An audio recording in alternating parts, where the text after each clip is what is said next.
Okay. So good morning, good afternoon, good evening, viewers and participants from all over the world. I'm Denzel Dakwa. I work with the Youth Employment and Skills team here at ACET, and we are happy to have you here today. Thank you, Denzel. So just before we go into it, just a few housekeeping notes. Please note that we have simultaneous interpretation available on the call. So if for the French speakers, if you click on the bottom of your screen where the icons are, there's a tab with more and 3 dots. If you click on it, you will see interpretation. And when you click on that, you can choose your preferred language, English or French. And as I said, Denzel is my co-moderator, so we'll be moving a bit back and forth between us as we go along. But for now, I would like us to go to Dr. Ed Brown. Dr. Ed Brown is Senior Director, Research Policy and Programs at ACET, and he focuses on fostering, ACET focuses on fostering economic transformation across Africa. Ed has over 3 decades of experience in economic policy and development, and he's been very instrumental in shaping ACET's strategic direction. He's served in leadership roles at the World Bank and has a profound understanding of African economic issues. So we're very privileged to have him with us today, and we would invite him to give us the welcome address. So Dr. Ed Brown, over to you, please. Thank you. Good morning, good afternoon, and probably good evening to some of you, depending on where you are. I'd just like to welcome you all on behalf of ACET to this year-end pact event. This, of course, is the culmination of all the work that all of the participants and member countries have been working on over the last 12 months. So I think it's an opportunity to take stock about what we've done and the way forward. Let me first recognize the countries that have been part of this process. I remember very well, I think it's about 3, almost 4 years ago when we started the whole program under the YES program for ACET. Cote d'Ivoire has been very active. Ethiopia, Ghana, Nigeria, Rwanda, and Niger. And I think on this particular platform now, we have all the key country leads. Let me just recognize them. Eric Saforo, who is the Ghana lead, is an development expert and team lead in skills and innovation at YOTA in Ghana. He's our counterpart in the country. And then Dr. Herman Ekpe, who has been we've been working with you in other capacities also, but you're currently the lead for Cote d'Ivoire as you're a lead researcher at Félix Houphouët-Boignyes University in Cote d'Ivoire. And Dr. Medina Guloba, also with EPRC. This has been a long journey. Welcome to this event, Senior Research Fellow at EPRC. And Dr. Everest Gahima with IPA in Rwanda. We have also been working actively with you for several years now. And Dr. Amara Kassa Matebu from Ethiopia, who is a lead researcher, PSI in Ethiopia. And of course, last but not least, Niger, Dr. Udu Halidou Mohamedou, senior expert at CERES. These country leads have been very active, collaborating with ACET for years. But let me also acknowledge one of our main funders, that is MasterCard Foundation. And I think we have Eunice Utengi, who is also online. Welcome, Eunice, to this event. We are particularly pleased that you all were able to join today. It's a very important occasion where you all are going to be showcasing, what you've done over the last 12 months. and to further discuss the way forward, and how, in fact, you can continue to engage at the country level to ensure that policies are reflecting some of the recommendations and the issues that you have been, discussing over the last several years, but more importantly, recently, but in particular, the whole area of TVET, which has been one of the steady areas that we're working on, and it's still ongoing with your participation. So I just wanted to welcome you all to this, and hope that this conversation will lead to a more informed, policy process at the country level. It's particularly important that, beyond having this kind of platform and having this conversation, we also, leverage it to influence policy. And here, this is where the policymakers, and I think there are quite a few, we have 51 participants here. I'm sure there are a number of policymakers online, and we would like to hear from them. So let me welcome you again and wish you all a very fruitful deliberation. Thank you very much, Dr. Ed Brown. I'm sure some of you who might not be very involved in the PACT process might be wondering, what is PACT? What PACT is this? What are they talking about? We will give you some background on the YES PACT projects overall, but also phase 2 of the YES PACT, which we're going to showcase today. And to do that, I'd like to invite our head of youth employment and skills here at ACET, Mona Idris, who oversees our YES program and portfolio, leading initiatives that are aimed at equipping African youth with the skills that are necessary, for modern labor markets. Her expertise spans international development, policy advocacy, and program implementation. She has a strong background in designing and managing programs that address the skills gap and youth unemployment challenges in Africa. So Mona would give us an overview of the YES PACT 2023-2024 program. So the floor is yours, Mona. Thanks, Belinda. So I'll do very little talking, and then we have a very interesting video to show the work that has been done, because I believe pictures, videos speak much louder than words can.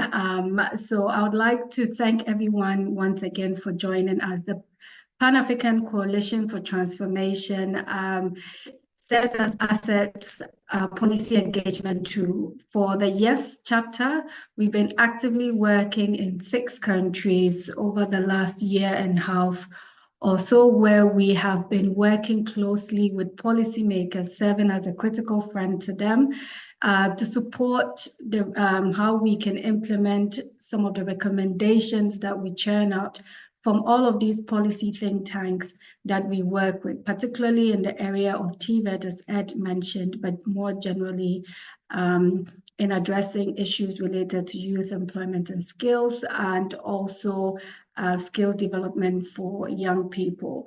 This has been in close collaboration with the MasterCard Foundation, and later on we'll hear from Eunice, but I'd like to pause here so that all of you can see the work that has been done over the last year in all of these 6 countries. And later on in the program, we will hear individually from each of the country leads to give us more insights on what they have done this year, the results that we're looking at, and even some of the challenges that they confront.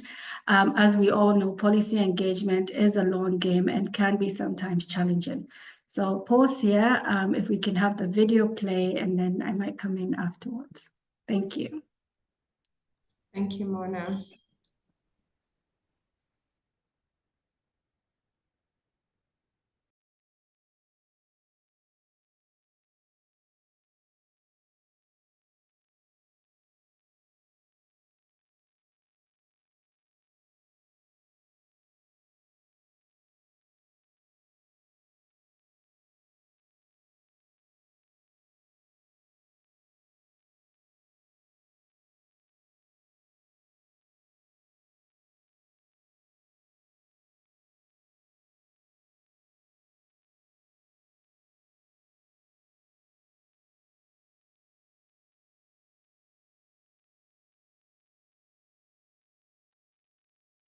Okay, whilst we're waiting for the video to start to play, whilst this is being queued up, you're welcome to begin putting in your comments. I've seen a number of you introducing yourselves, which is great because PACT is essentially a community of policymakers and key stakeholders who are problem solving towards the same thing, towards shared issues that we're facing in our individual countries. So I would like to encourage us to keep the conversation going in the chat room.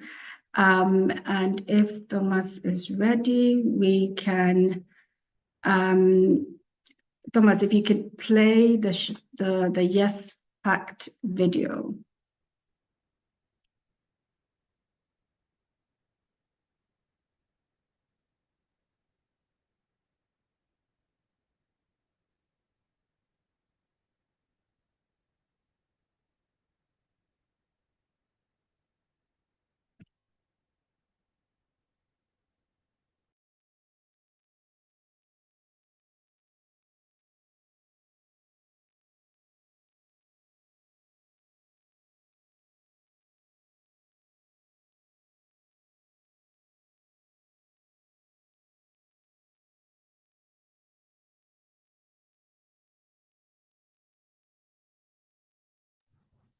Hi, everyone. We apologize. We're having a few technical challenges. So while we wait for that to be resolved, Mona, I think you can finish and then we can go to the video.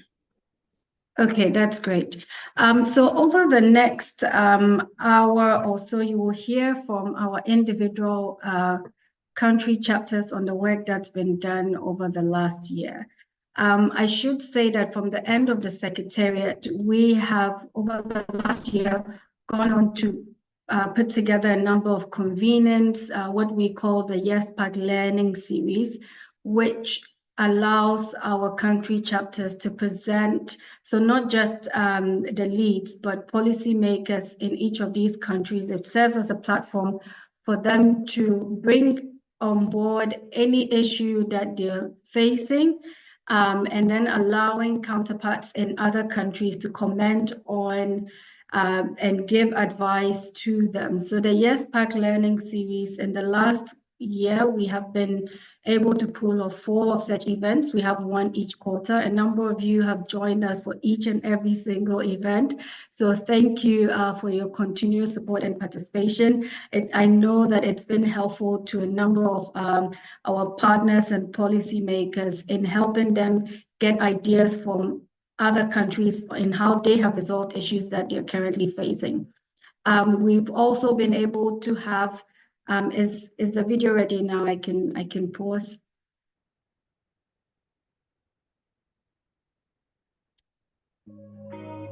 Yes. YES PACT is a chapter of PACT, the Pan-African Coalition for Transformation.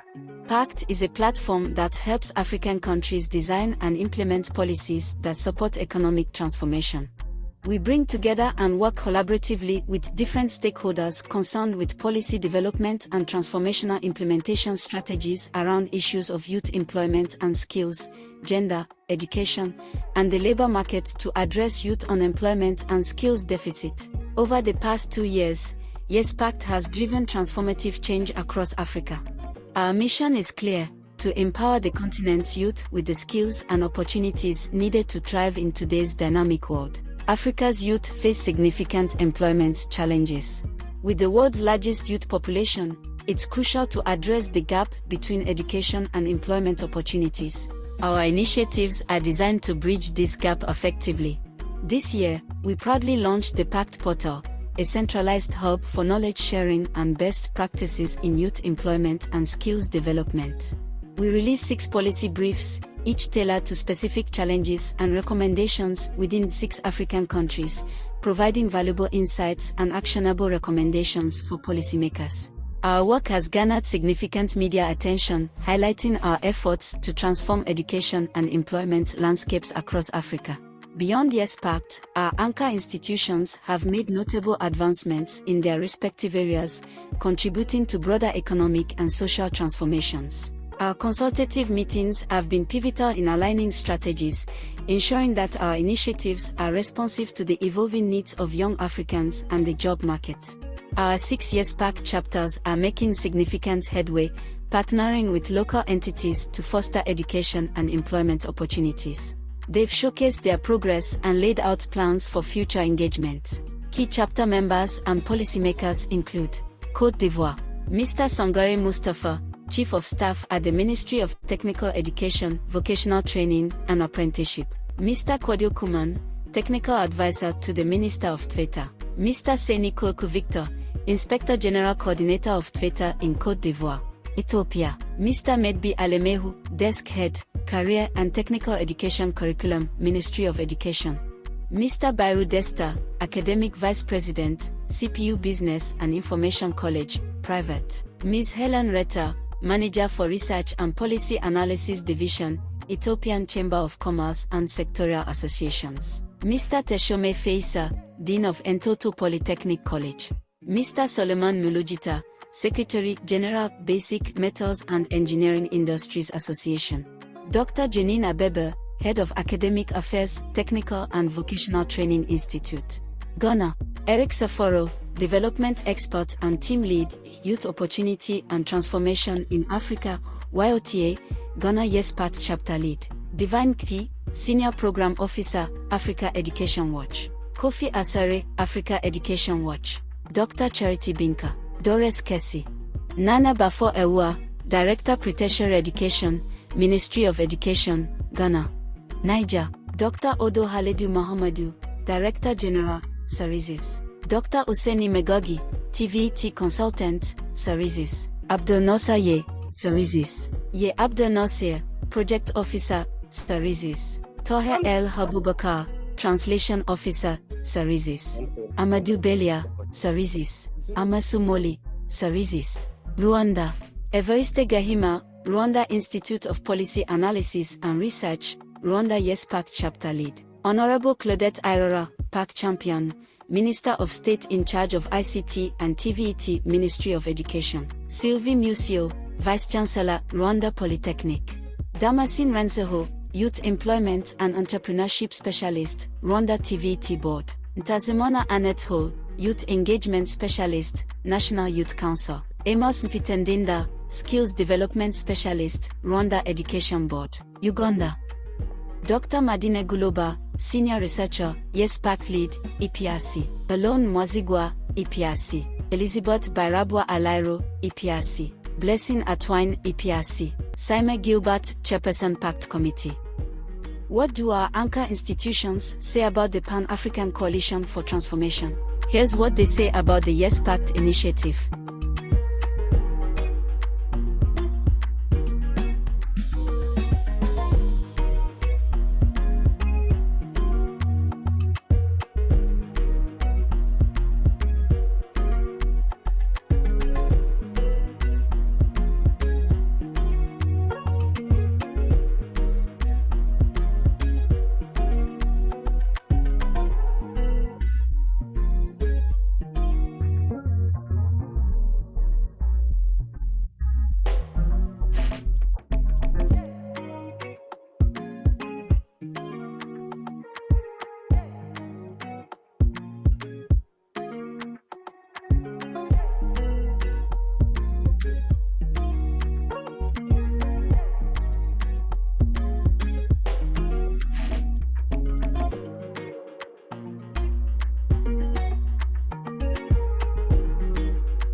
YES PACT demonstrates the power of collaboration in driving change.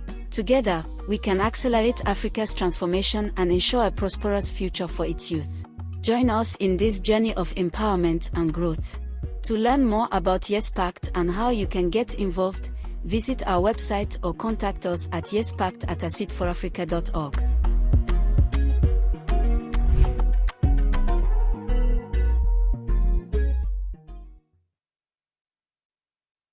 Great, thank you very much. And rather than taking up some more time, I will let the program continue, and you yourself will hear from the various chapters on what they have done along the year. So thank you once again, everyone, for joining us for the PACT Showcase. And Belinda, I'll hand over back to you.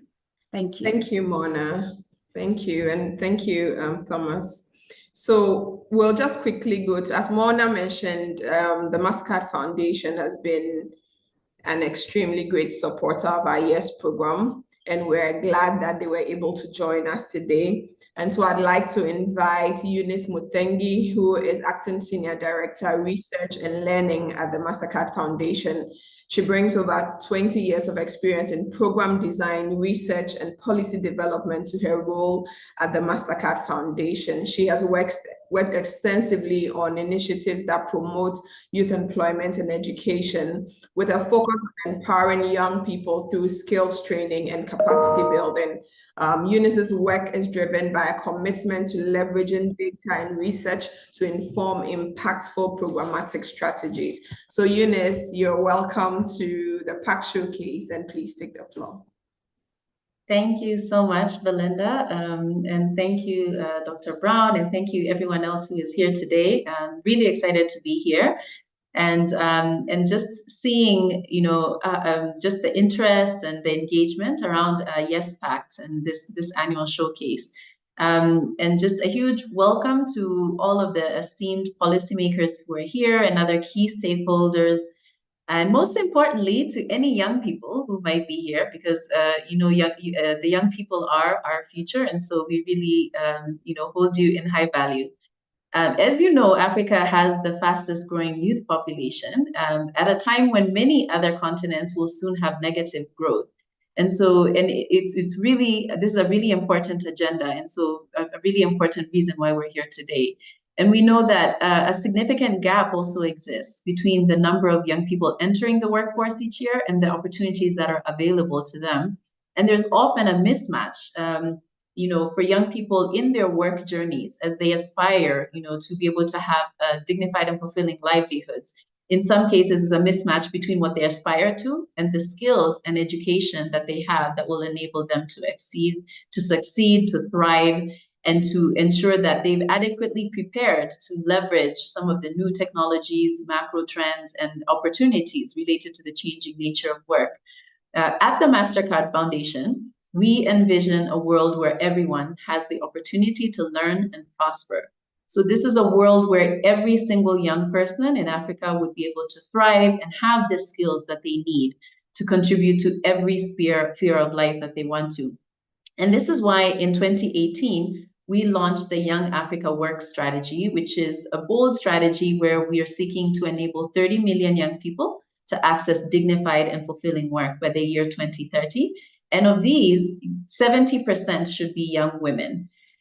In the research and learning team at the foundation, we're supporting the generation of evidence that can inform the programs and policies that the foundation and many of our partners are contributing to, so that we can continue to engage towards improving outcomes for youth. And this is why we're partnering, for example, with ACET. We're very thrilled to have been working with ACET for many years as they generate high quality youth-centered research on skills and youth employment, and as they facilitate evidence-informed policymaking by fostering dialogues such as these and various learning series conducted across the YES PACT chapter throughout the year.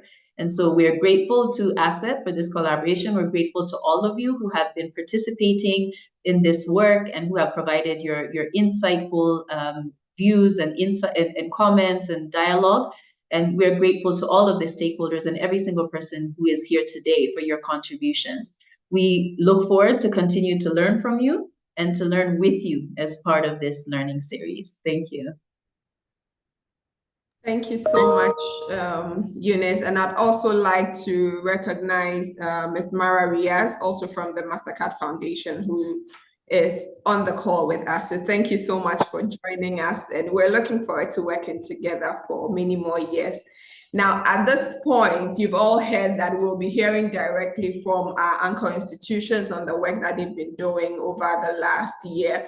And so I'd like to hand off to my co-moderator, Denzel, who will take us through that bit of the program. Denzel. Thank you, Belinda. And thank you, YES and MasterCard, for gracing us with your presence today. So it's now time to hear from our anchor institutions, and to kick off the presentations, we have the team lead from Ghana. He's an expert development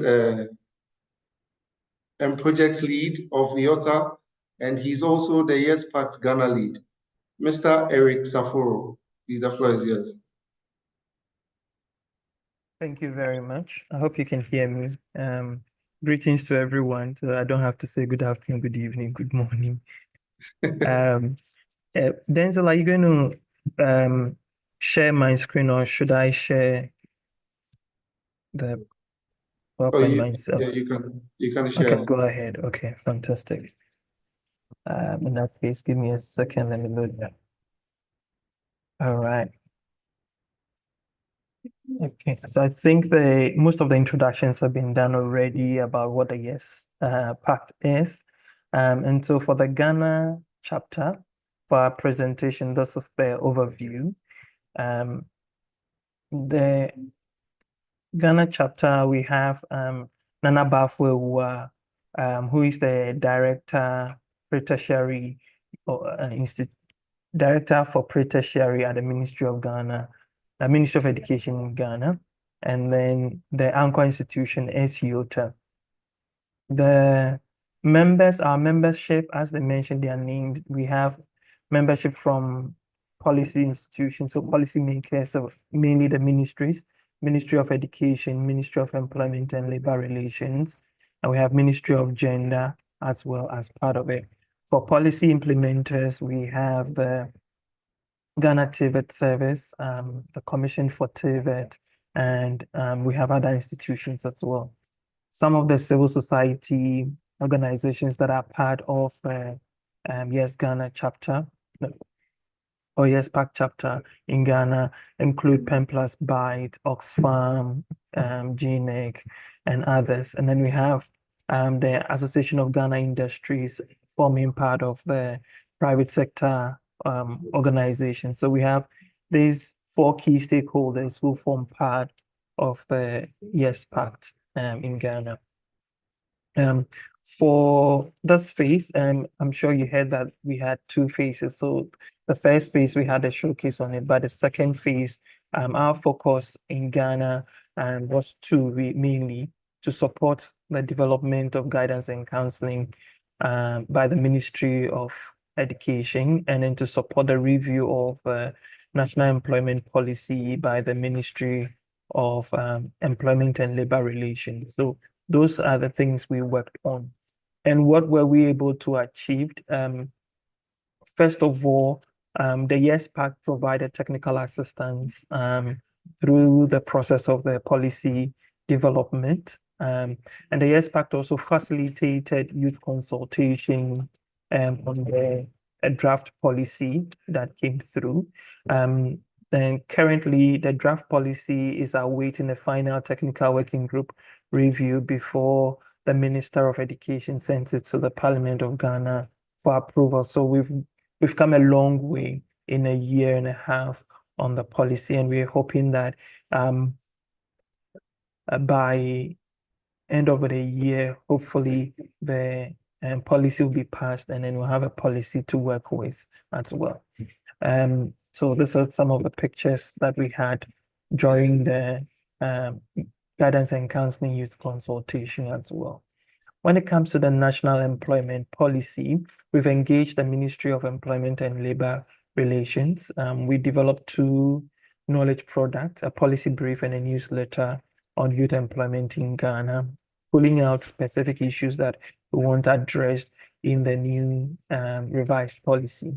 Then we also held a knowledge cafe where we brought different stakeholders, especially young people from different institutions together to provide perspective on what they want to see in a revised or a reviewed policy as well. And this is the copies of the knowledge product. I'm sure when you go to the YES PACT portal, you'll be able to access the knowledge product and read them as well. And these are some of the pictures we had during that. So you could see the young people in there engaging and then bringing their issues that was shared with the ministry at all. It's all part of it. When it comes to challenges, we realize that we've been fortunate to have a good inroads into the policy arena and supporting the development, but funding for the policy itself is an issue. The YES PACT does not provide funding for the policy, but we realize that developing of policy or reviewing of policy is very expensive, right from the engagement of consultants to the development and dissemination and implementation of the policy. And so that's something that we realize as a challenge, and that even stalled a bit of the progress with the guidance and counseling policy, but hopefully we'll be able to go forward with that. Ghana is also in an election season, so there is an inertia to move things quickly as well. And so it's also because policymakers are also politicians or have some political angle to it, and we have to navigate the terrain very carefully. However, I believe that after the election season, we are able to pick up and then move as quickly as we want to move in there. So for our next steps, we'll continue to engage the Ministry of Education on the policy until it is fully approved by Parliament for implementation. We would also continue with the Ministry of Employment and Labor Relations. The first step in the policy agenda for the review of the policy is a desk review of the current policy, and so we'll support with the desk review of the policy before we go into the actual review as well. In Ghana, we have what we call the sector skills bodies that support the Ghana TVET service with technical support and pedagogical support as well. They are also a liaison between the skills and then the labor market. And so we are in the next phase, we are looking at engaging them extensively to be part of YES PACT so that we can drive the TVET agenda strongly. So that brings an end to my presentation. I hope I did justice to the time. Thank you very much. Thank you, Eric. And that was a very insightful presentation. I'm sure if we could all clap, you would hear us all. I think we can, yeah. So a round of applause to Eric. So before we hear from our next country chapter, I would like to acknowledge a few people. I see comments here in the chat.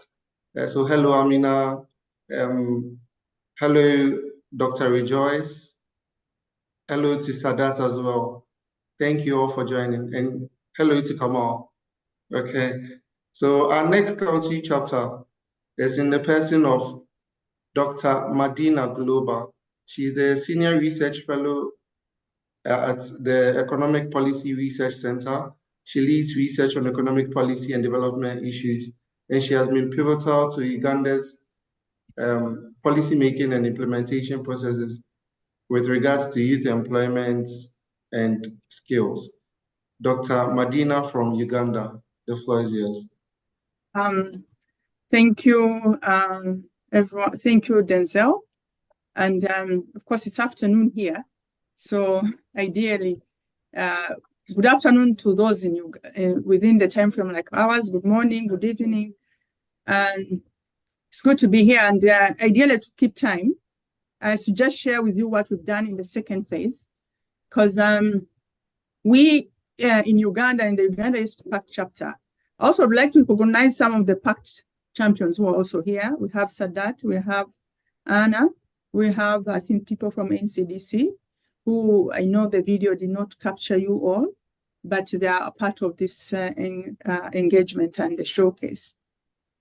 So in the Uganda YES PACT chapter, Ideally, we did take again the idea of what we had in phase 1 on the in-teacher service training. So we did the same thing for the second phase.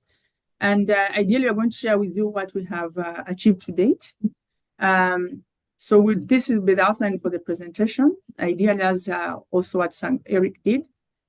So the rationale of the pact in Uganda was ideally to bring to us together, then we share information and support each other.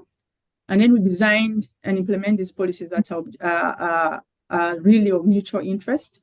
So the biggest objective for the pact for us when we decided together as a way forward was to assess the status and the progress made and the support needed in implementing the revised lower secondary curriculum. Ideally,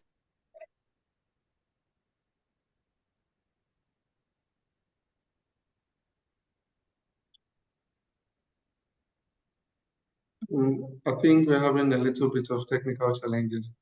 But whilst we get that resolved, more acknowledgements. So I see Victor here in the chat. Hello, Victor. I see Paul. Hello, Paul. Cisse. Hello. John as well. Hello. While we wait for Dr. Medina.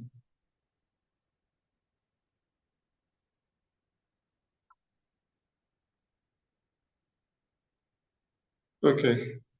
I think she's having some challenges. Maybe she would have to come back and then finish that session. So let's look at another country. We've gone to West Africa, we went to East Africa, we're back at the western side again. So next on the floor is Dr. Herman Akpe. He's an academic lecturer and researcher at Felice University in Cote d'Ivoire, specializing in economic development and public policy. And he's also the YES PACT Cote d'Ivoire lead. Dr. Herman Akpe, if you are here, the floor is yours. Ok, merci bien à toi, Denzel. Je suis Dr. Akpe. Donc, je vais, si ma présentation est prête. Donc, je voulais déjà dire merci à l'ACET pour l'opportunité qui nous a été donnée. Oui, allez, vas-y. Should I pause? Sorry, I went off a bit. Oh, hello. Okay. Dr. Akpe, please give us some minutes. Yeah, Mr. Amadina. Dr. Amadina, you can go on. Okay, thank you. These internet issues, we think we need support as well.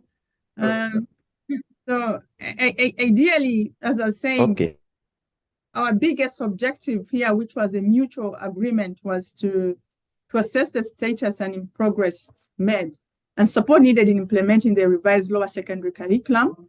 So we, as the pact, we proceeded with this same line of thought. And ideally, the second phase was to ensure along the policy cycle, we are pinning on the part of implementation. And so we provided evidence along this point of implementation.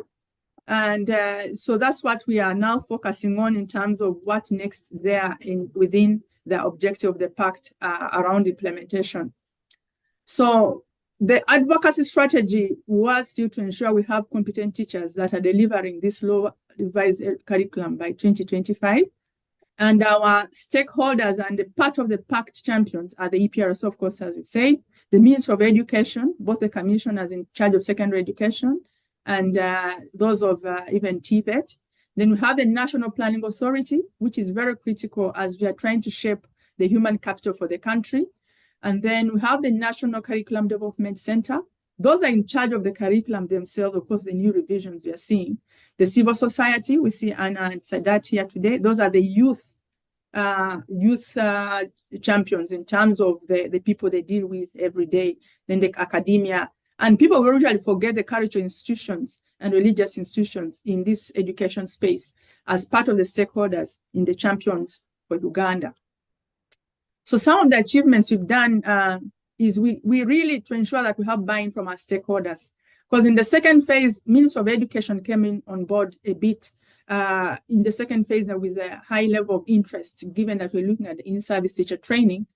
And we've also had the engagements that have resulted in the selection of these mutual areas of interest, and with the focus, as all agreed on at that time, when we were faced with either counseling and guidance, the in-teacher service training, or the TVET, and everyone's like, Madina and the team, right now the interest is the delivery of the curriculum, and we need to look at the people who deliver it, and those are the teachers. Usually you're looking at the students, and the teachers who are providing it are actually not looked out for. So now the focus as an agreed position was in the in-service teachers. Those who are already on the job, how are they going to retool themselves to ensure they deliver something that they not go through school? So I wanted to see how they are performing and how they are deliberating on these issues, if there are any aspects that they need further support on. So at the end of the day, also now, through a mini survey, we prioritized evidence that was specific for the audience of our interest, and a policy note, which was on the implementation of the revised lower secondary curriculum. If we're on track, both the teachers and the learners' experiences were picked. And then also NAN have produced a policy brief out of this with a focus of the key issue of interest that we want to use for engagement. That is the effectiveness of the curriculum, the effectiveness of the in-service teachers training in delivering this curriculum. So, ladies and gentlemen, we would appreciate, we shall deliver some of this information to you to see if we are on track, and some of the experiences from our teachers, if they are really the training that was delivered to them, and also to deliver further to the children, has been effective in delivering this lower secondary curriculum. So we've seen a lot of media engagement and interest on this issue, because this whole year the issues have been around lower secondary curriculum, because we're in the 4th year of the implementation of this curriculum. So ideally everyone is like, where are we? Are we ready? Are the children going to be ready? How are they going to be assessed? So are the teachers really understanding? Because ideally at the beginning of this issue, there are those teachers who still wanted to do the teacher-focused syndrome of delivery. They were very, very against this other curriculum, because it was more child-centered, and the child leading the way, while the teacher is looked at more as a guider. So we find there's media interest in there. So we are on course. That we're also part of this evidence in implementation, and giving the facts on ground of what is happening in the training of these teachers. But ideally, of course, the biggest challenge we've been facing has been our work plans conflicting with the key stakeholders of engagement, especially the policymakers. So right now, as we speak, we wanted to engage them, but they are now holding, the parliament has been shifted to another part of the country for this week. So that's part of the changing in schedules.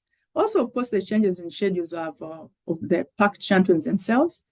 And but ideally, the commitment is so immense for the PACT team, given that we are all together and we decided this course of action for supporting implementation of the lower secondary curriculum through supporting the gaps on teacher training.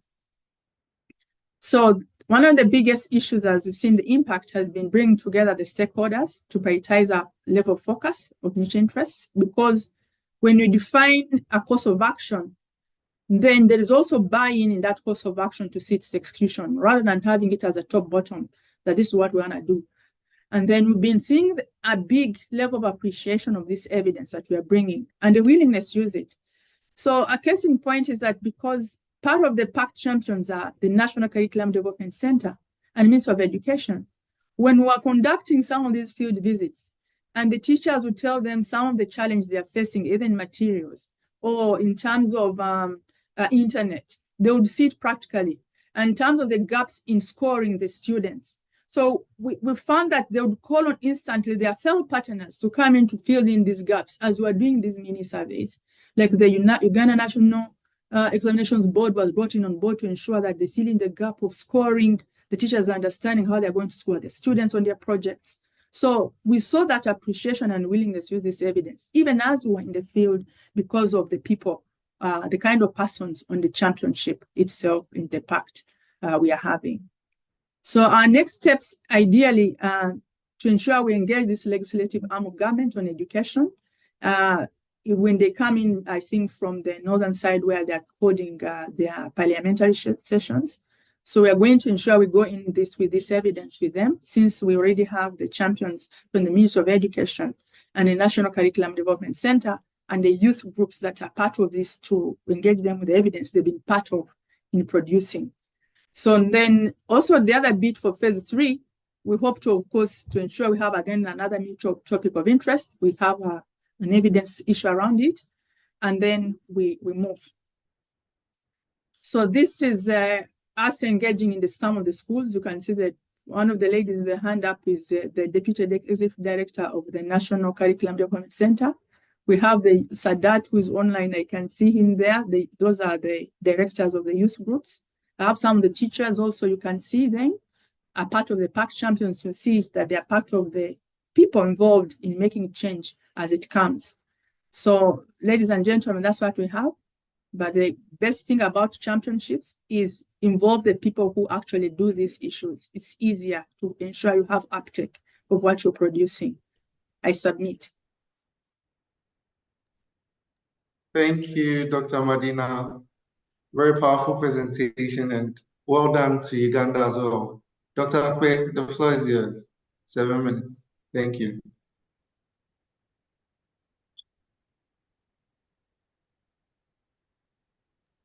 D'accord. Donc, merci à toi, Denzel.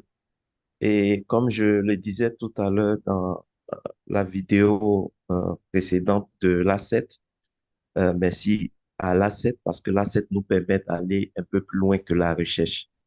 Donc, l'ACET nous permet d'adresser des thématiques importantes à travers les études que nous avons déjà réalisées dans nos différents pays.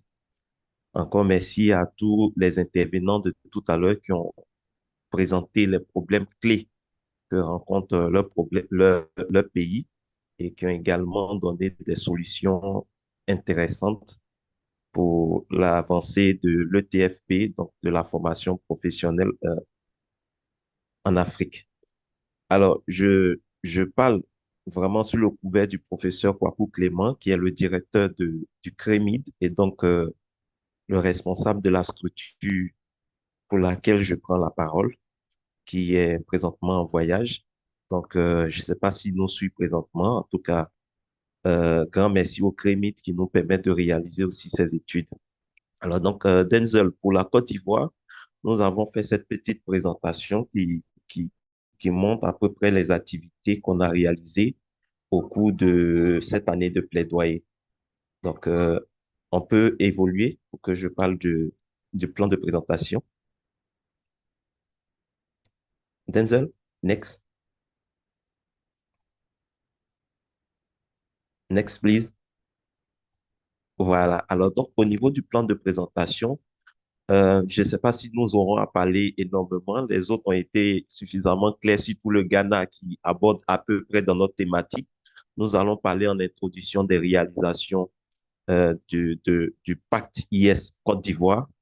Et si vous pouvez le constater, vraiment, toutes les activités qu'on a menées pour l'enseignement et la formation professionnelle en Côte d'Ivoire tournent autour vraiment du rapport déjà produit en 2022, le rapport qui a permis vraiment à la coalition de Côte d'Ivoire, donc des partenaires de Côte d'Ivoire, de réfléchir sur des plaidoyers politiques. Et donc, vous pouvez le voir, on a produit déjà 2 plaidoyers politiques, deux notes politiques plutôt, sur le secteur informel.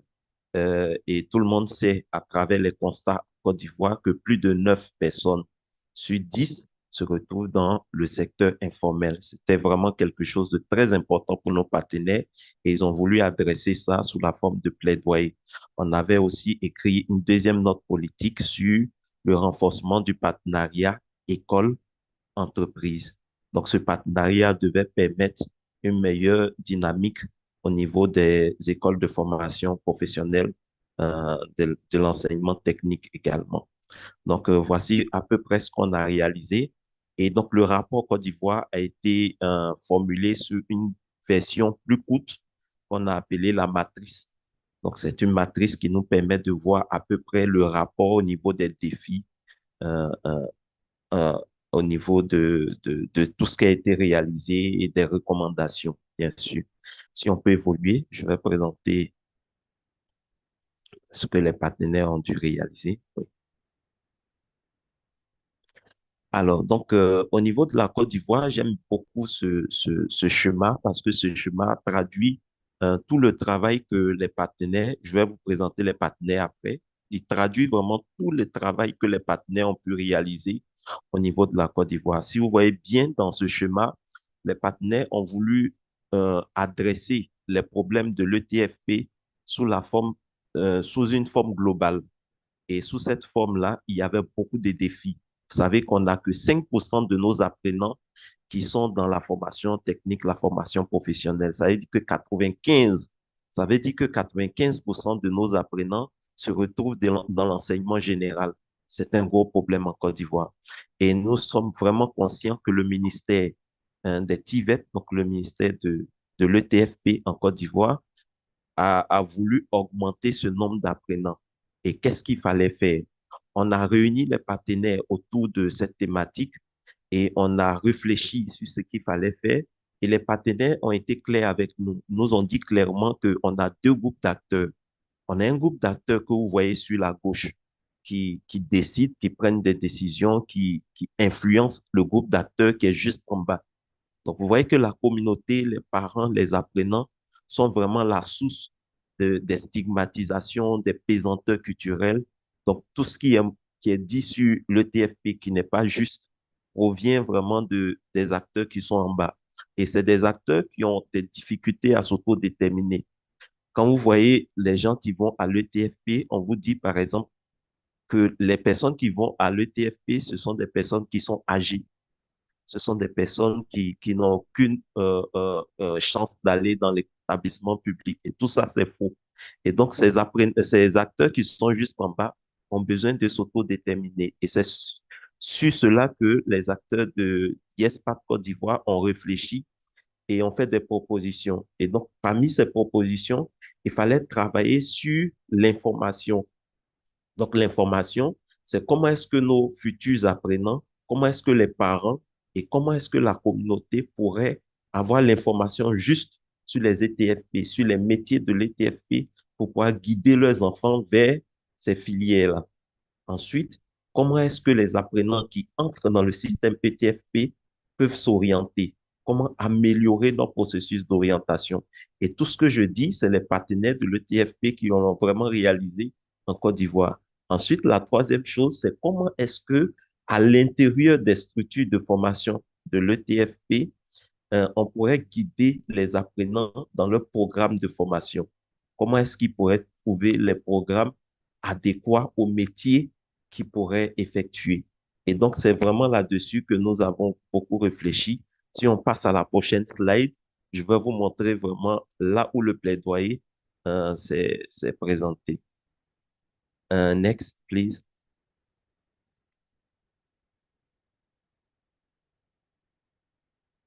Alors, donc, les partenaires ont estimé que le plaidoyer politique en Côte d'Ivoire devait se réaliser sur le dispositif actuel de l'orientation. Donc, le dispositif actuel de l'orientation en Côte d'Ivoire porte sur trois aspects. Alors, le premier aspect, c'est l'information. Et si vous voyez très bien, le ministère, lorsqu'on a présenté les travaux du YES PACT Côte d'Ivoire, le ministère était vraiment intéressé par ce qu'on a fait parce qu'on épousait la dynamique du ministère. Pour regarder, le ministère propose déjà une stratégie d'information. Et là, c'est vraiment intéressant parce que la première partie du dispositif d'orientation parle de l'information. Vous voyez, on a un manque de communication sur les filières proposées à l'ETFP. On a même une dotation insuffisante en ressources humaines.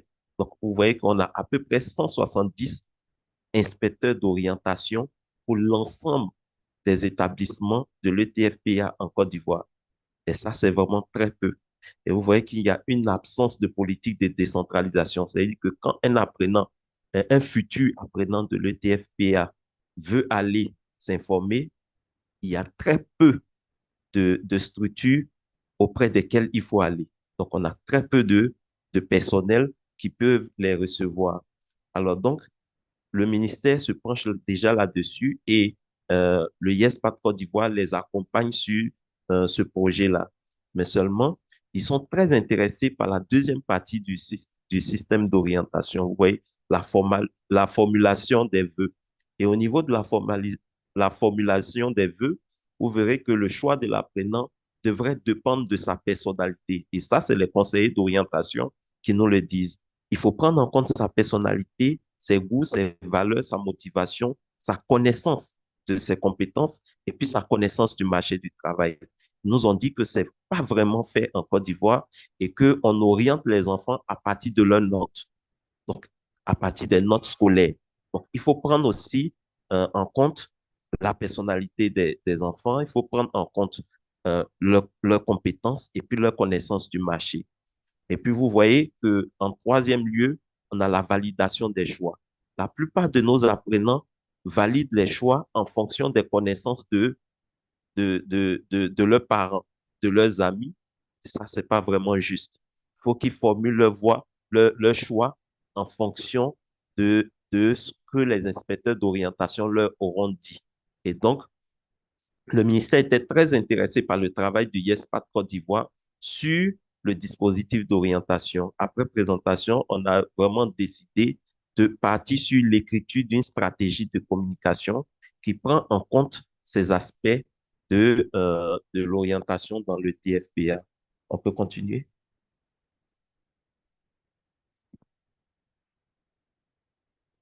Next, please. Alors, donc, en guise de perspective, nous avons déjà écrit une note politique qui concerne tous ces aspects. Et cette note politique, si vous regardez le titre, c'est écrit promouvoir l'orientation éclairée dans l'enseignement technique. Pourquoi promouvoir l'orientation éclairée? C'est promouvoir une orientation qui permet à l'apprenant d'avoir l'information juste sur ses compétences, sur les métiers qu'il est susceptible de faire.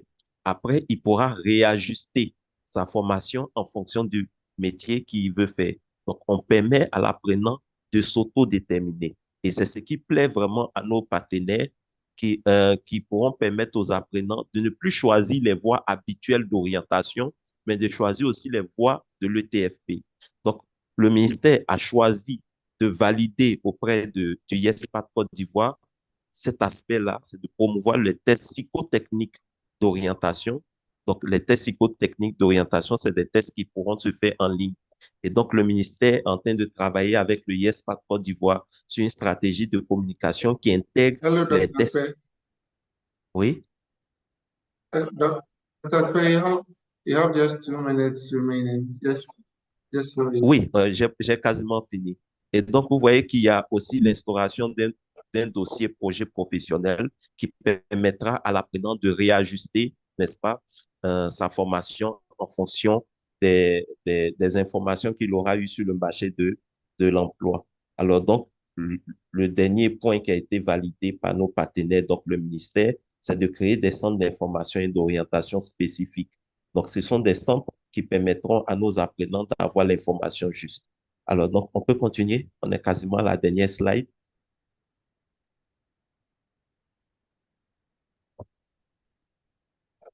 Please, next. Alors, donc, voici l'équipe technique. Tout à l'heure, on a parlé de M. Sangaré, qui est le directeur de cabinet adjoint. Vous avez en bas toutes les structures qui nous accompagnent dans ce plaidoyer. On a des écoles de formation, donc locaux, INSAC. On a des écoles de formation de formateurs. On a des institutions du ministère. Et si on passe à la dernière slide, please, next, vous verrez comment est-ce que quelques images voilà, voici une image du YES PACT Côte d'Ivoire avec les partenaires. C'est parfois une petite équipe, mais qui réfléchit vraiment sur des thématiques profondes et qui permettent vraiment au ministère, aux acteurs gouvernementaux d'avoir l'information juste et la méthode pour pouvoir améliorer notre formation professionnelle. Je vous remercie. Next slide. Merci pour votre attention. Thank you, Dr. Akpe. OK.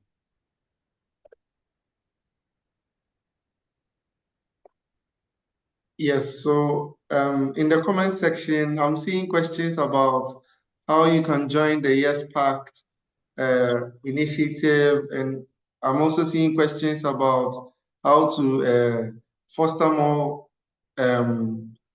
discussions around youth empowerment and youth employment across Africa.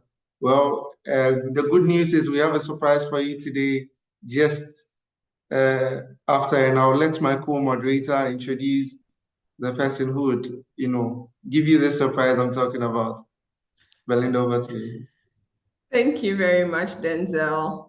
So it's a good surprise, so don't be alarmed. It's a good surprise. I'd like to introduce my colleague, Charmaine Odoi, who is our knowledge manager here at ACET, and among other things, oversees our content curation and engagement strategy development.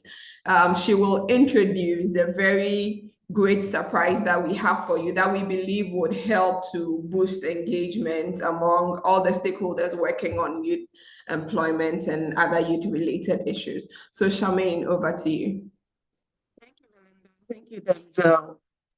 Good afternoon and welcome to YES PACT Showcase.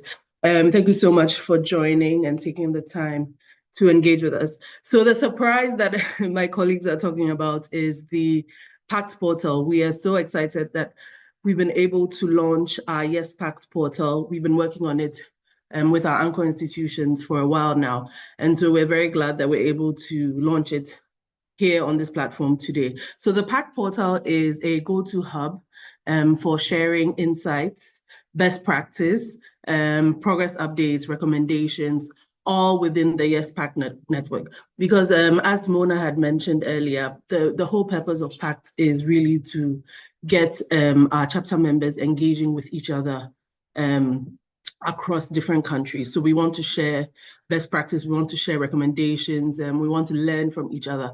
And so this platform will help us to be able to do that by putting us all basically in the same place online for active participation on an ongoing basis. It really depends on your usage. Whatever activity is on the portal depends on the usage of our members. And so it's very important that you also engage with the portal. We will show a very quick video so that we can walk you through how you can sign up and how you can also engage with fellow chapter members and also with us from ACET as well. Please go ahead, Thomas. Thank you. Welcome to the PACT portal, your gateway to accelerating economic transformation across Africa. To log in, simply check your email for the login link, choose a password and enter your credentials to access the PACT portal. Here, members gain access to a wealth of resources, including progress reports, toolkits, forums, and more. Dive into our collaborative platform to connect with like-minded individuals, share knowledge, and drive impactful change. Together, we can transform policies into action and propel Africa towards sustainable development and prosperity. Contribute your insights, expertise, and innovative ideas to YES PACT's collective knowledge base by submitting an article. Share valuable external articles or research relevant to YES PACT's mission by submitting external insights here. These can be external resources you believe will be beneficial to the community and PACT chapter members. Discover the dynamic forums on the portal. Engage in insightful discussions on YES PACT initiatives, policies, and strategies in our dynamic forums. Remember to engage with responses by replying to comments and encouraging further discussion. This way, we can all collaborate effectively and drive impactful change together. Explore detailed reports tracking the advancement of economic transformation efforts alongside practical toolkits. Stay up to date with chapter members, view photos and videos of past events and engagements to see YES PACT in action. Explore more. Explore our website and discover all the features designed for you. For any assistance, feel free to click the Contact Us at the bottom of the screen.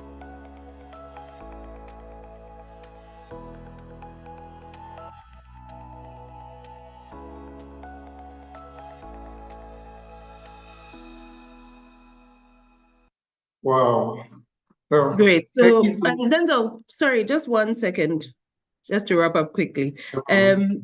So there's three main parts of this portal that we really want to emphasize, that will be very, very helpful and impactful for our YES PACT chapter. So number one is our chapter members being able to upload their research. It's your research. It doesn't necessarily have to do with if you're working with ACET or not. It can be any research in the field of youth employment and skills. So we want to encourage that knowledge sharing on the portal. And then another aspect is the forum, where you can go and directly ask questions regarding any research you have, if you need some contact or if you need to network amongst the 6 YES PACT countries. We have that forum available to you as well. And then, of course, you're able to just read and also engage with other PACT members on the platform. So we will share all the links to allow you to be able to register and sign up as well. But yes, thank you very much for watching, and I'll pass back to Denzel now. Thank you. Thank you, Charmaine. So a surprise, it's here. And you get to communicate, talk about things, post your relevant articles in your various organizations. Wow, what a platform. So next up on the presentations, we've done three more, and we have the person of Dr. Amari Mate Bukasa. He's a lead researcher for the Policy Studies Institute and the lead for Ethiopia YES PACT. Dr. Amari, your floor is yours.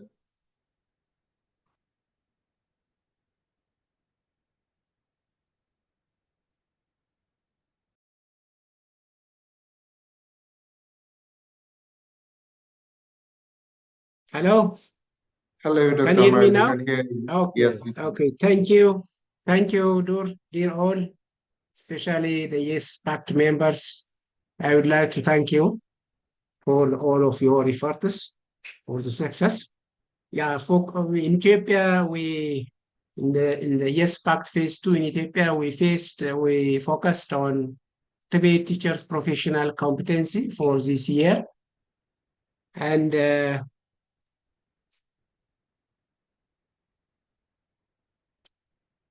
And of course, the objective was three. The first is just to identify the key gaps on TVET teachers' professional competency in Ethiopia, because TVET teachers' competency is one of the key issue for improving the quality of TVET system in Ethiopia. So that's why we select this agenda together with the stakeholders. The stakeholders are from Ministry of Education, from Ministry of Labor and Skill, Ministry of Industry, TVET institutions, including the deans from selected TVET colleges, and also the TOT, that is the Training Institute for TVET Teachers, and also Ethiopian Chamber of Commerce. Those are the major stakeholders that are related with this agenda, with the TVET teachers, because industries are giving practical training for teachers, so we include them. So the first objective was just to identify the key gaps of TVET teachers in Ethiopia, and then we design the qualification framework for TVET teachers, and then we also propose the policy interventions that should be addressed in this agenda for Ethiopia. So the three phases that we have passed in this year to accomplish this task. The first phase is a preparation phase, that is just selecting the policy agenda, that is the TVET teachers' competency, and also prepare the concept note and establishing the chapter members which are concerned with this, and also just performing some small survey just to know some gaps on this area. Then we go to implementation phase. So engaging the high participation of the chapter members as well as policymakers around this agenda. And of course, as you know, we produce the policy brief that contains the policy interventions on this agenda. So then finally, we have some achievements, the third phase. The achievements that we'll see later on in the next slides. So in the first meeting that we have already come consensus on the agenda, that is just launching this agenda and also just communicating to each other, introducing to each other the chapter members. And also we already identified the agenda and what we do in the next. That was the first consultative meeting. Then the second consultative meeting, just we identified the gaps on TVA teachers' competency. So we discussed with the chapter members on these identified gaps and also the policy intervention areas on this agenda we have already discussed. The second consultative meeting. The third consultative meeting, just we identified the qualification framework for TVA teachers in Ethiopia. So we already revised this qualification framework, and we already identified at least 7 major components to be included in this new revision. And of course, we already delivered these findings to the Ministry of Labor and Skill, because Ministry of Labor and Skill is responsible for implementing the qualification framework for the TVA teachers. So this third one, panel discussion, we further enrich and internalize the findings of this agenda. That means the gaps as well as the policy interventions on TVA teachers' competency in Ethiopia. And also we come consensus all policy recommendations. And further, the fourth consultative meeting, just we were focusing on how to enrich and how to internalize, how to implement those policy interventions. So because the chapter members have their own role on their activities. So because of that, they can take some improvements and they can implement on their own activities. So we already finalized these things, and of course we delivered, we communicate the policy findings to the Ethiopian people through one of the known newspaper, what we call it Adizaman. We translate it into Amharic, the policy brief to Amharic. So in Amharic language, we distribute the findings of this agenda and throughout the country. So that was, of course, a very good task. 7 consecutive weeks that we have done in this one. So the final is achievement is that we have done so far.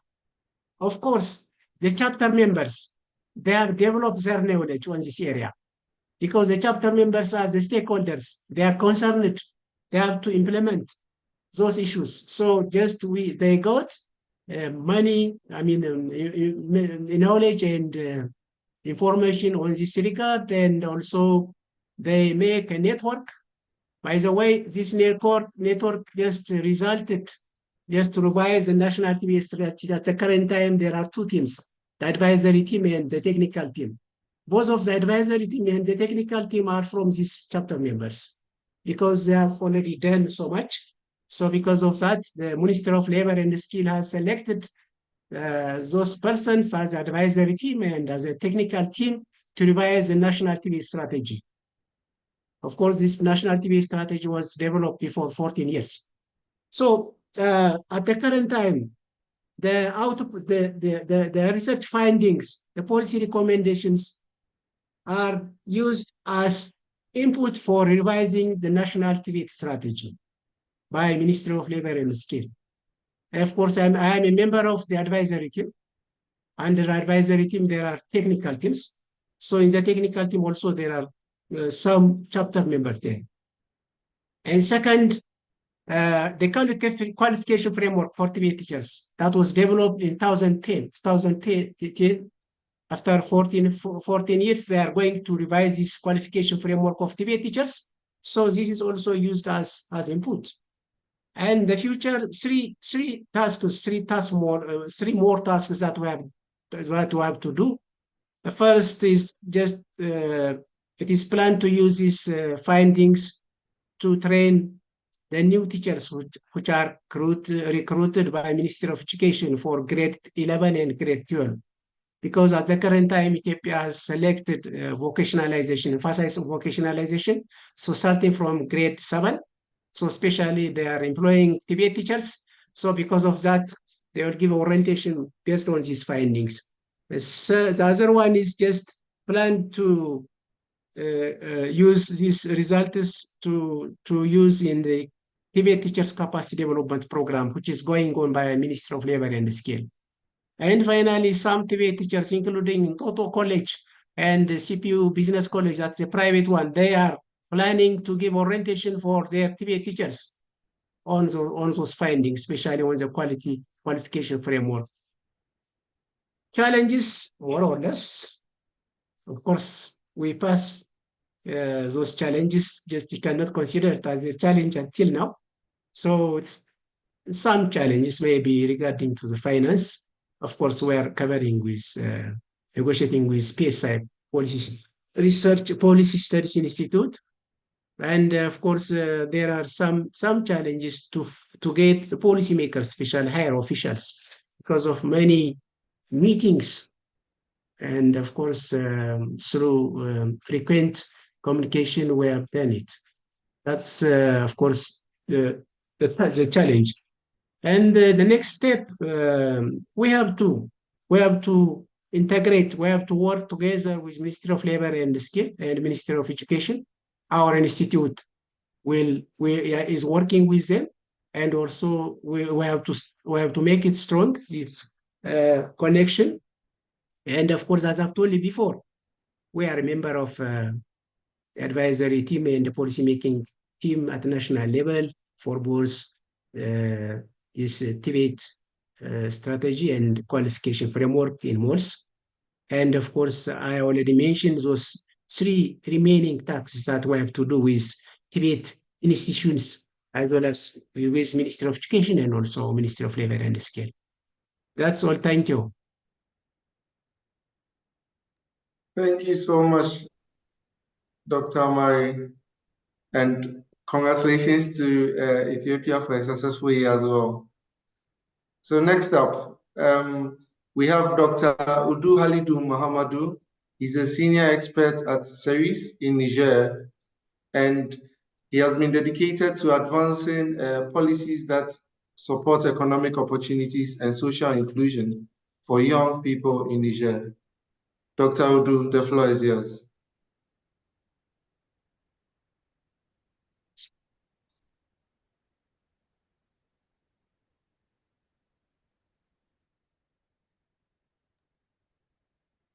Hello. Yeah, we can hear you, Dr. Udu. Oui, c'est bon. D'accord. La présentation n'est pas affichée. Ben, c'est à nous d'afficher.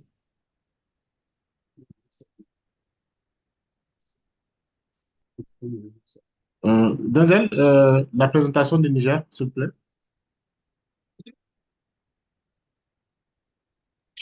Yes, please, Dr. Udu.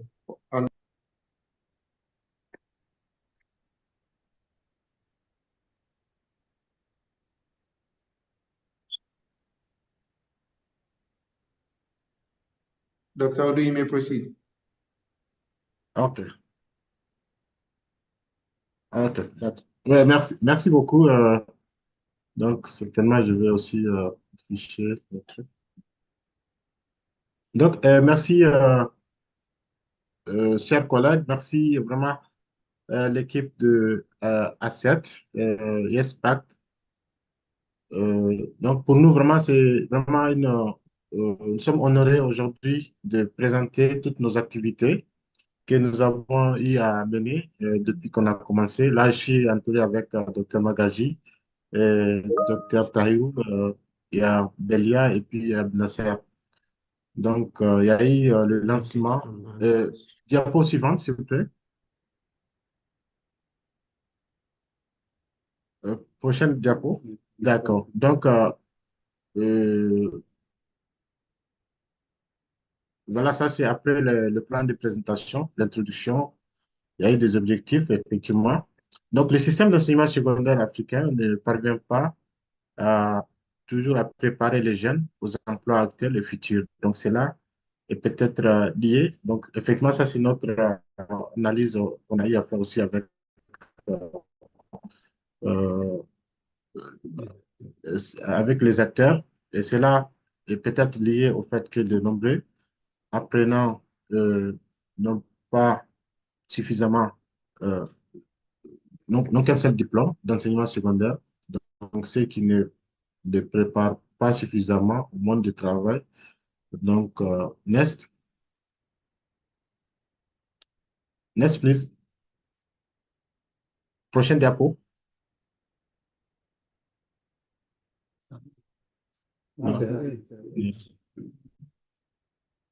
Donc, l'orientation professionnelle fait défaut dans le cycle secondaire du Niger. Donc, on a eu quelques statistiques. Donc, 68% des établissements du secondaire et 82% des établissements du supérieur ne proposent pas d'orientation professionnelle. Cependant, les étudiants d'un ETFP sont les mieux préparés, parmi lesquels on a eu 64% qui bénéficient d'une orientation professionnelle de la part de professeurs du secteur. Donc, les jeunes Nigériens se débattent dans le monde du travail et sont confrontés à un taux de chômage élevé. Next. Next. Voilà. Donc, effectivement, ça, c'est un aperçu de l'objectif du PACT, donc la coalition panafricaine pour la transformation. Donc, euh, euh, euh, qui permet au gouvernement et euh, aux décideurs locaux de s'informer et soutenir des parties prenantes telles que le secteur privé et la société civile. Donc, ce mécanisme vise à les aider à concevoir et mettre en œuvre des, euh, des propositions euh, innovantes liées à la transformation économique. Donc, next.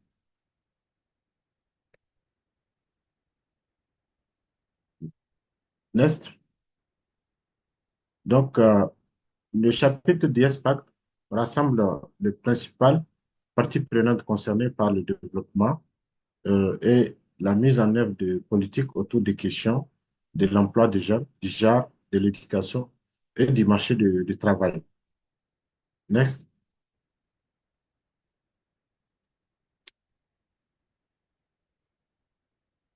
Donc, effectivement, on rappelle que ce chapitre était lancé vraiment autour de tous ces pays qu'on a autour de nous. Donc, ce qui nous a effectivement permis, dans nos travaux de recherche, à renforcer le système éducatif à l'apprentissage pour fournir une main-d'œuvre pour la quatrième révolution industrielle et de lever les barrières, en tout cas à l'accès des femmes dans le futur monde du travail au Niger. Next.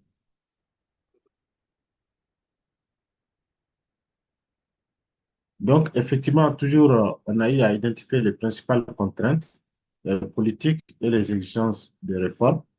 On a eu à collaborer avec un certain nombre de parties prenantes du gouvernement, du secteur privé et d'autres parties prenantes autour d'une question euh, politique concernant vraiment la thématique de l'emploi des jeunes et des compétences. Donc, aussi, on a eu à influencer la mise en œuvre de politiques économiques transformatrices. Donc, l'établissement d'actions et d'actions et de Nest.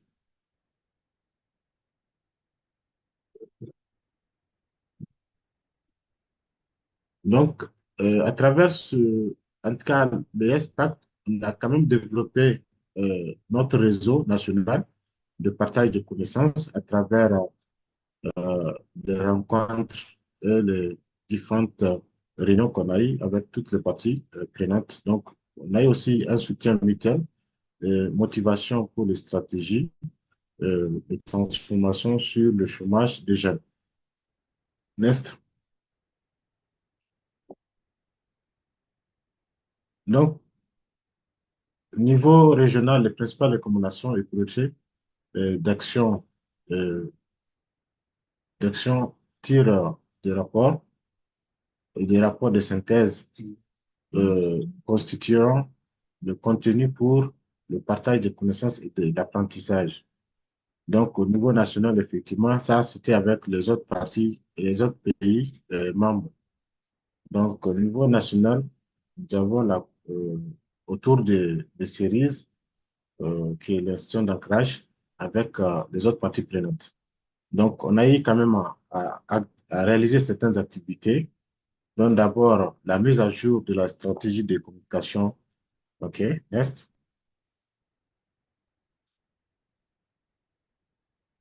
Next.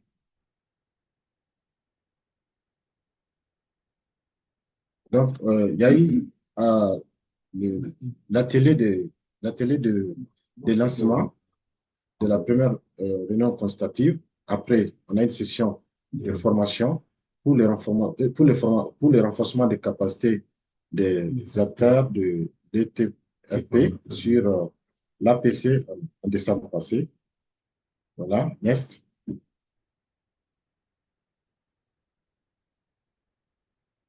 Donc, après, il y a eu comme activité la communication médiatique sur l'orientation professionnelle à l'endroit des candidats au brevet, donc BPC et au bac, en mars à la télé nationale à travers l'émission Jeunesse au micro.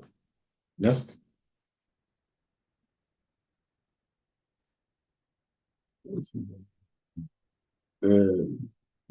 Donc, la dernière réunion constative avec les parties prenantes en avril sur la problématique de l'insertion professionnelle des sortants des systèmes de l'FTP, enjeux et perspectives. Next. Next. Donc, après, il y a eu le café des connaissances le 12 juillet sur le campus de l'université à Momoni, donc à la place AB. Donc, après, il y a eu la rencontre trimestrielle avec les membres du YES PACT, donc le bulletin d'information sur les activités réalisées du YES PACT Niger. Next. Next. Donc, en conclusion, le système d'information sur le marché du travail, sur le marché du travail, sur le marché du travail peut aider à aligner le programme d'études nationaux sur les besoins du marché du travail. Donc, parmi les pays étudiés, le Niger, donc en outre, donc le Niger a démontré le plus haut niveau d'utilisation du système. Donc, c'est ainsi qu'en 2012, le pays a créé un système d'information sur le marché du travail sous l'égide de l'Observatoire national de l'emploi et de la formation professionnelle, l'ONEF. Donc, l'ONEF fournit des données aux décideurs publics et privés afin d'élaborer leur compréhension sur la création d'emplois et d'aligner l'enseignement sur les possibilités actuelles et futures du marché du travail. Donc, effectivement, on a eu à travailler beaucoup avec ce service.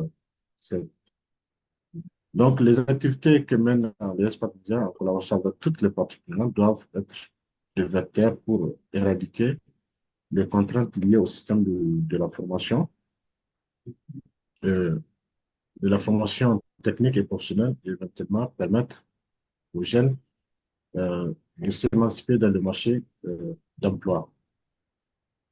Donc, je pense comme défi, avant de finir, avant de laisser, toujours quelquefois nous traversons vraiment de, de difficultés pour la connexion. Ça, c'est de manière nationale. Ce n'est pas vraiment.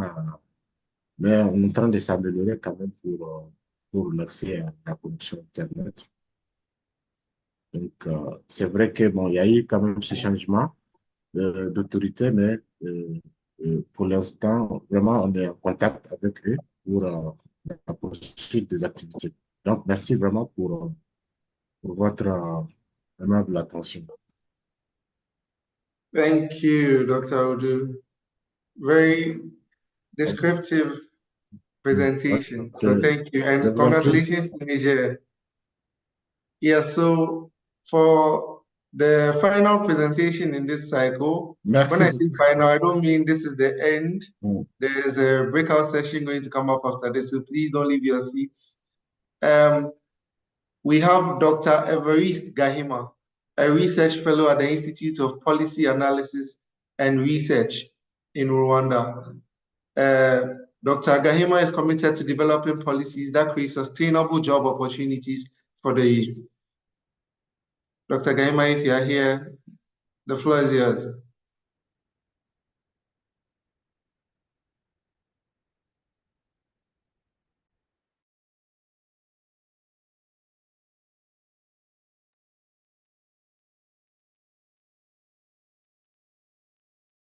Hello, Dr. Gahima. Dr. Evariste, are you here?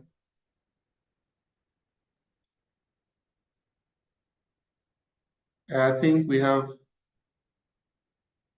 a few challenges, but while we get through to him, let me pop into the comment section again. Okay, so, oh, okay, I think he's here. Hello.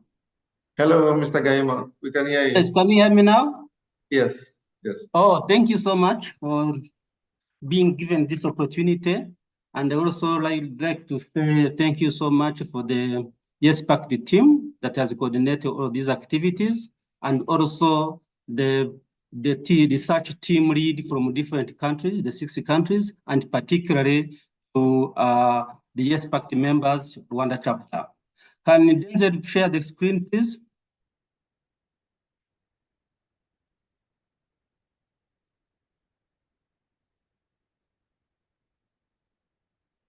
Hello?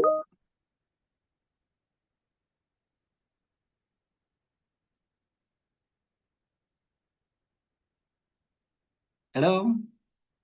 Yeah, Dr. Gahima, we are here. The screen will pop up in a minute. Okay, okay. Yeah.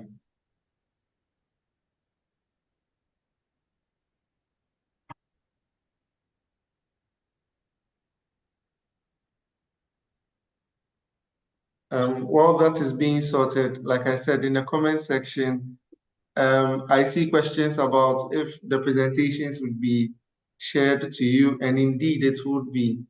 Like we mentioned earlier, in the surprise, the PACT portal would encompass all these reports, all these activities that you are seeing each country chapter present on would be available there for your review. You can just, it's not just about you reviewing as well. You can also comment, you can talk about topics. We can keep the conversation going about what works best for our African countries. Yeah. So that's on the plus side. I haven't seen the screen, but then can I continue since you are hearing me? 1 minute, Dr. Gahima, let me just pop it in here. Sorry.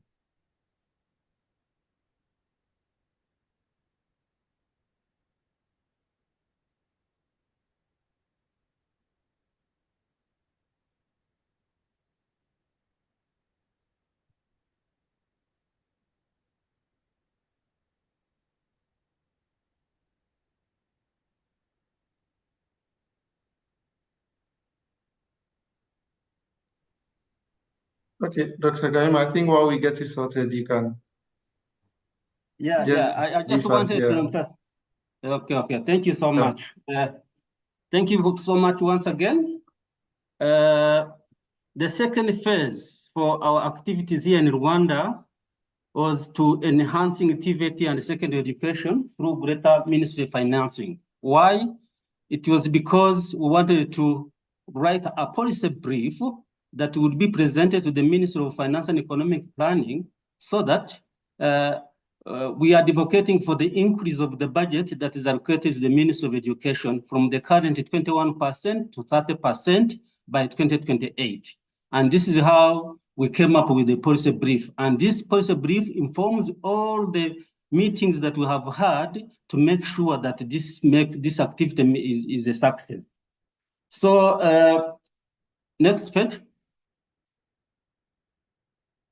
So I would say that YES PACT chapter members' journey was influential and characterized the change in secondary activity education, and we think it has been transformative, and of course marked by the strategic engagement with the policymakers, evidence-based advocacy, and collaboration efforts to shape the educational landscape. And that's how we first called upon YES PACT members to discuss the key issues that they are in the study that was conducted in 2022 on strengthening secondary and TVT education to produce ready workforce through fourth industrial revolution. And therefore, because there were new members, they needed to, of course, to have a better understanding of what we are going to do throughout the year.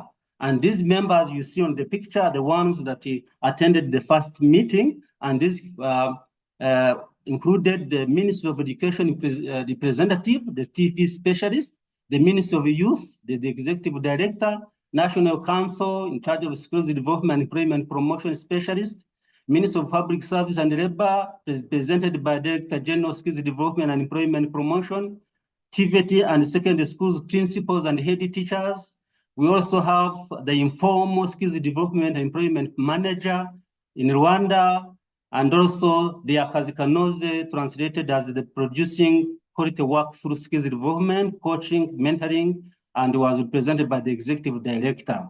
We have also representative of the people with disabilities for inclusion purposes, and also the youth representative of the considered as a graduate of the competence-based curriculum here in Rwanda. The competence-based curriculum was implemented, the policy was implemented in 2015, and we are seeing so many graduates of these cohorts, and they, of course, they always share the experience with the policymakers and also the youth themselves. Next. Yeah, in this meeting, of course, we were guided by this study I've just mentioned, strengthening education and learning systems to deliver the fourth industrial revolution-ready workforce in Rwanda. And during these discussions, of course, we observed that that there are best practices that have already been done by the government of Rwanda since the study was conducted in 2021-2022. So we realized that the 800 classrooms were constructed between 2022 and now, and also 7 TVT institutions. We also, the government targeted having, of course, an increasing enrollment of the TVT students to 60%. And this is, we see so many TVT students being enrolled in TVT schools because the initiative here in Rwanda is to develop skills through these initiatives. But we also were also able to identify several hurdles related to, for example, for the insufficient materials, such as the textbooks, which were not enough in most of the secondary schools and TVT schools.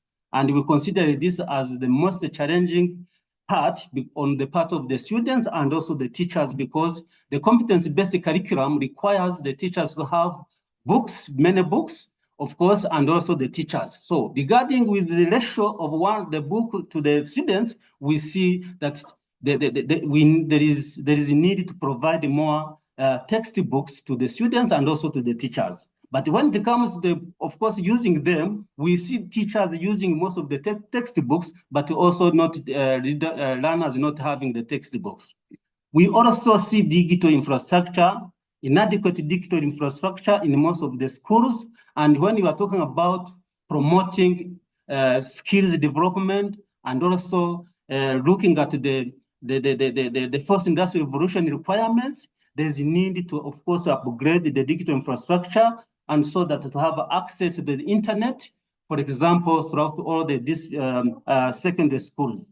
We also see the industrial exposure, the inadequate industrial exposure to both learners and teachers, because if you are talking about TVT and involving students in from, of course, in different trades, we see we see a problem of the exposure for both students and teachers, because most of the teachers are saying we do teach, but we do not have access to the industries to showcase, to show to the students what they are, of course, learning in the classroom, to, of course, to update it to the what is taking place in most of the industries. So there is that gap. And also in most of the TVT schools, we see consumables, inadequate consumables, and also outdated equipment. And this also leads to, of course, youth unemployment, and also, of course, the skills gap in the education sector in Rwanda. Next.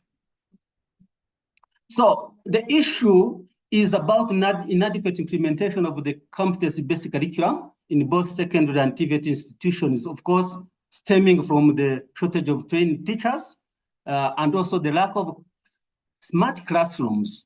In Rwanda, we have schools of excellences where we find smart classrooms and using also different of digital infrastructures. But almost 75% of these schools do not have these smart classrooms. And therefore, we cannot say we are going to look, we are going to commit to ourselves to the fourth industrial revolution requirements when we do not have enough infrastructure.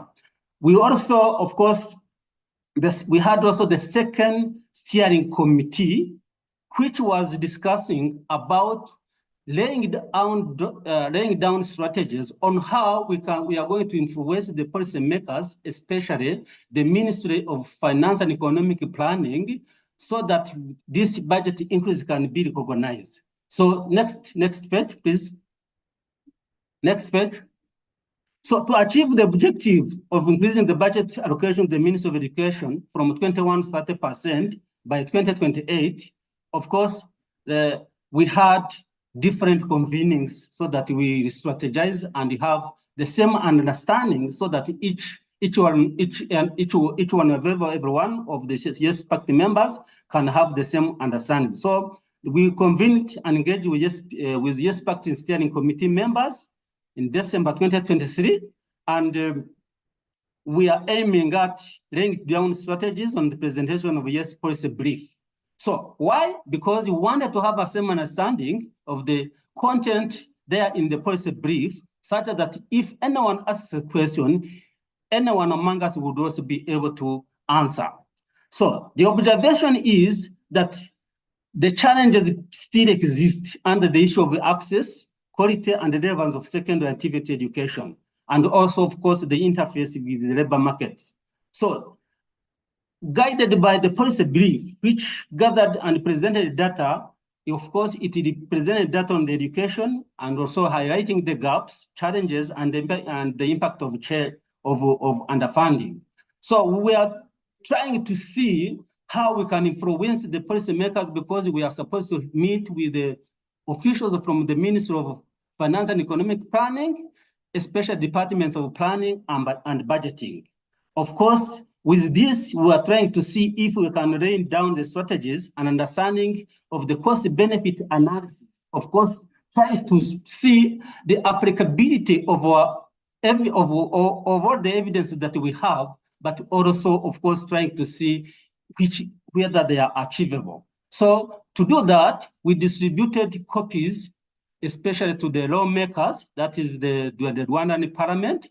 So that, because in the first phase, we went and presented results to the members of parliament, especially the commission in charge of the youth education and ICT. That was last year. But they also recommended that if we can produce a policy brief to be presented to the Ministry of Education and give them a copy, then the next financial year budget reading, then they would be able to support us. And that's the reason why we distributed the policy brief. And for that, we were called also to go and brief them. of course, discussing why, and also, of course, justifying the reason why we are advocating for the increase of the budget allocated to the Ministry of Education.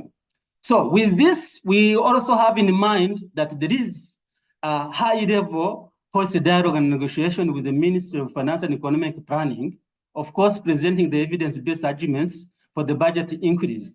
And we are supposed to meet on 5th September. Unfortunately, it did not take place, but the meeting is now been scheduled to take place sometime in the second week of September. But however, we had on one-on-one meetings, of course, with the chairperson of the commission in charge of ICT, youth and education in the Chamber of Deputies. But the outcome of the meeting is that there is a need on part of the members of parliament. There is a need to support us because there is a gap in the education sector, especially when it comes to quality and access. And that's the reason why they're saying any time the Minister of Finance and Economic Planning comes to present the budget brief, they will be able to, of course, to say something on what you have done as IPA Rwanda. So the meeting outcome of this is that they're interested in, of course, creating soft and hard skills related to critical and analytical thinking skills, and also, of course, promoting innovation. So to meet the first industrial, the first industrial revolution, which needs, of course, required requisites for the most of the youth that should have, especially when they are competing with of course, anything related to job markets. However, when it comes to challenges, we are supposed to have accomplished all the deliverables between actually before July, but due to presidential elections and campaigns that took place between May and June, we were not able to visit the Ministry of Finance and Economic Planning because of most of the officials were involved in the campaigning, and we were not able to do so. So given the fact that also the parliament was dissolved for almost 2 months, we could not go there, but we were able to meet the chairperson, and he is willing to support us just in case we present issues related to this impressive work. So the decision which were taken during this time was that when we met the state minister in charge of treasury in Rwanda, he said they cannot have time for us to engage with the budget department and also with the planning department. And therefore, he suggested that we should have a combined meeting such that we reduce in time. So what was the lesson learned? The lesson learned, we have already mentioned them, but observation is that the Ministry of Finance and Economic Planning is aware of the need to increase the budget. But they are also arguing that given the meager resource of the country, of course, there is, they make priorities. And each sector, especially health, education, and the local government, there is a need, of course, to put more efforts. And then they agree that given the meager resources, but they are also aware of the funding that is supposed to be, of course, increased so that the education gaps can also be fulfilled. So the need to have this, as we reflect on the YES Pact year, what has been done for the last year, it is clear that our journey has been one of the learning, but also seeing persistency and resilience. So the engaging with the policymakers to influence the change in second and TVT education has been really transformative, not only for the education sector, but also for us as advocates, including, of course, YES PACT members. So moving forward, we remain committed to continuous engagement, leveraging evidence to drive further developments and improvements, and ensuring that education systems are responsive to the needs of the students and also evolving labor market. So in brief, this is what I had to tell you, but our main focus is to increase the budget from the current 21% to 30%. But the next step now is to mobilize resources. IPAD Rwanda as a think tank has already secured a memorandum of understanding with the Ministry of Education, but also we are also going to seek guidance from the Ministry of Finance and Economic Planning, because we have already come up with the stakeholders whom we think can support us, because we want to see what we can also contribute. So resource mobilization is our next step for the third phase. So with this, I thank you for your kind attention. Thank you. Thank you, Dr. Evariste, and thank you for this wonderful presentation. So we have a breakout session coming up, and then we can finally wrap up today. I apologize. It looks like we're going to stay for another 15 minutes. Viewers and listeners, participants, if you could bear with us, it's going to be a really exciting breakout session, and we hope you stay with us through the entire period. So to present the moderators, my co-moderator would present them for the breakout sessions. Thank you. Thank you, Denzel, and thank you to all the presenters.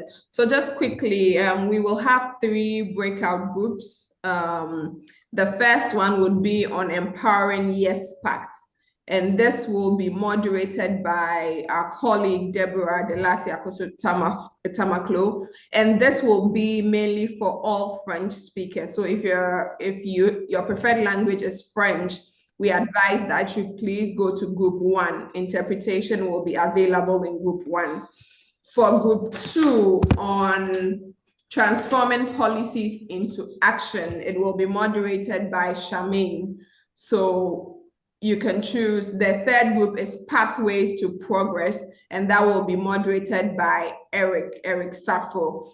So for non-French speakers, you can choose in the pop-up which room you would like to join.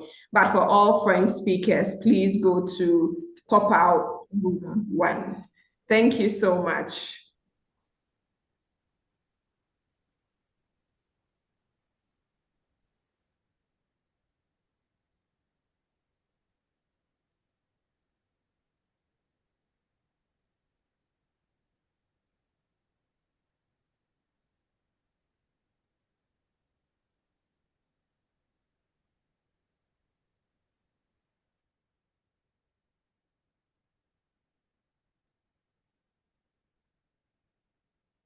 Yes, so I think while we wait for the breakout sessions to be formed and we join, I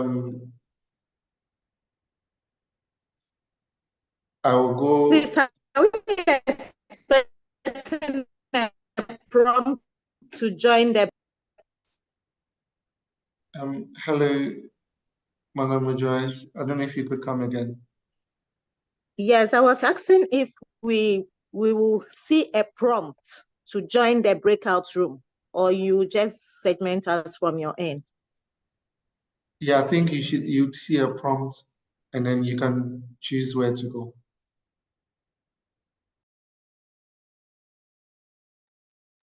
Hi, Denzel. Hi. Mona here.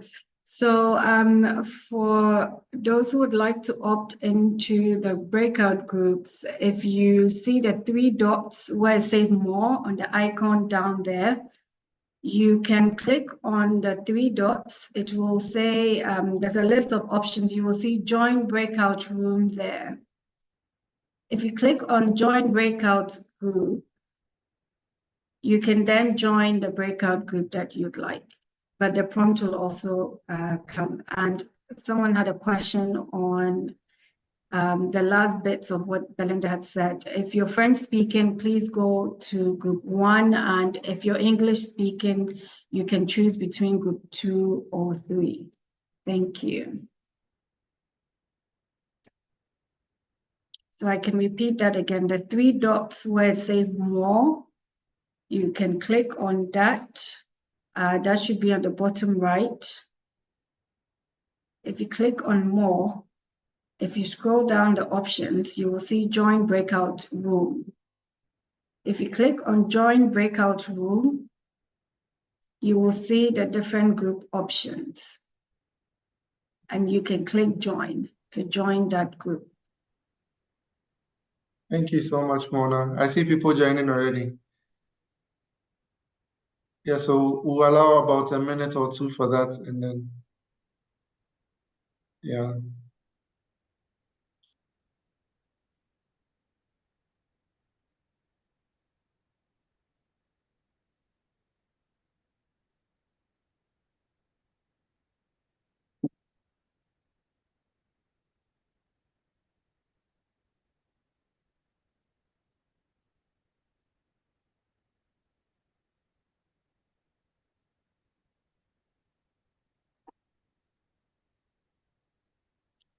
Yes, so the breakout session is going to be for 10 minutes. So moderators of the session, please take note, 10 minutes. And then we regroup here to discuss what went on there, yeah. So just 10 minutes.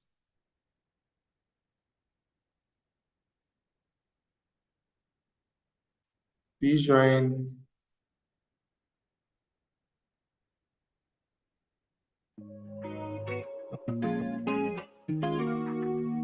YES PACT is a chapter of PACT, the Pan-African Coalition for Transformation.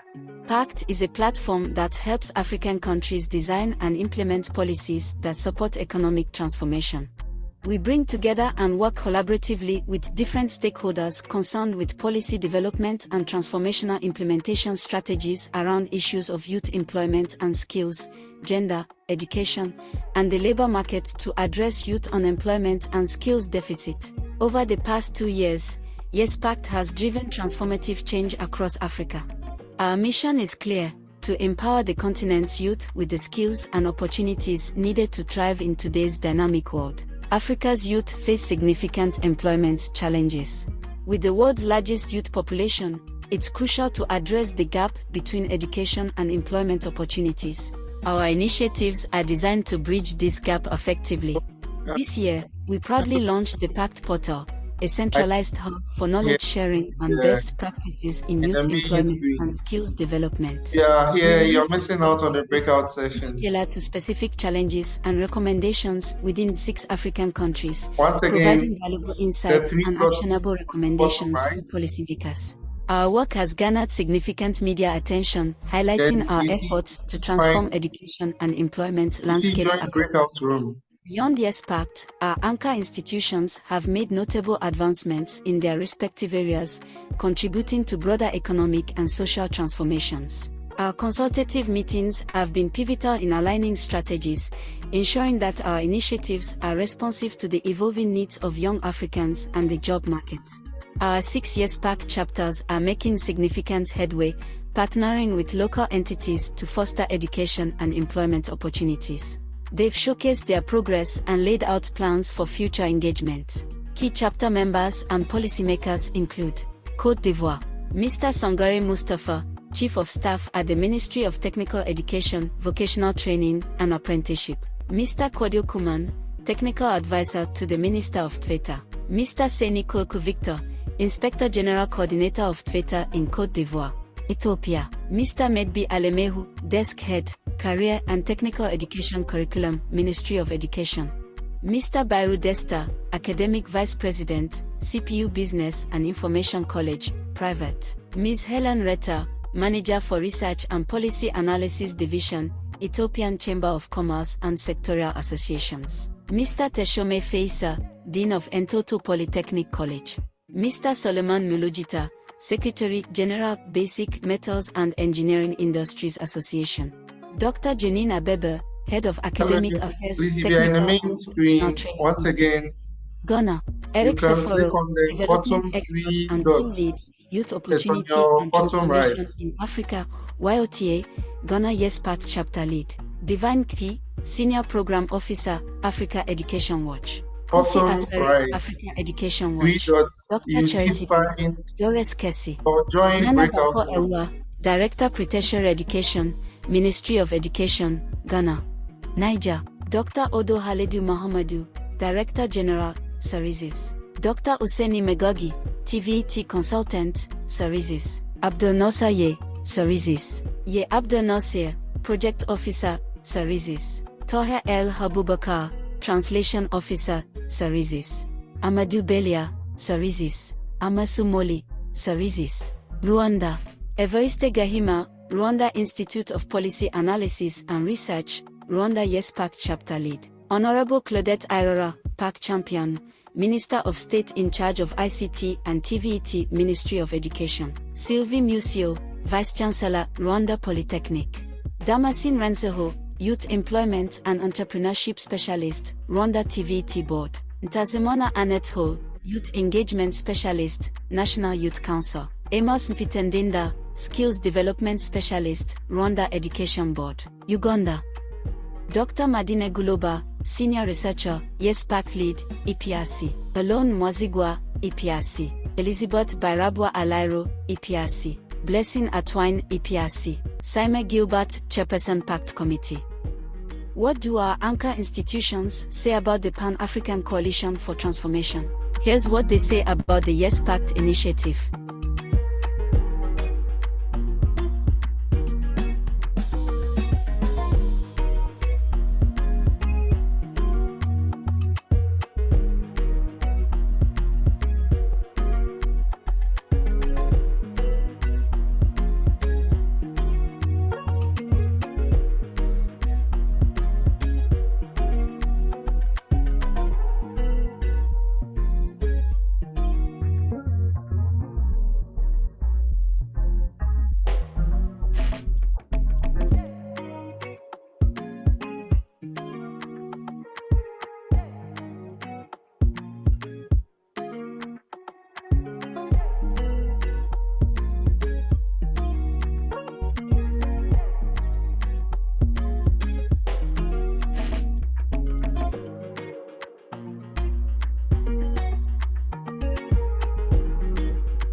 YES PACT demonstrates the power of collaboration in driving change. Together, we can accelerate Africa's transformation and ensure a prosperous future for its youth. Join us in this journey of empowerment and growth. To learn more about YES PACT and how you can get involved, visit our website or contact us at yespact@acetforafrica.org.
I think we should be having everyone back now.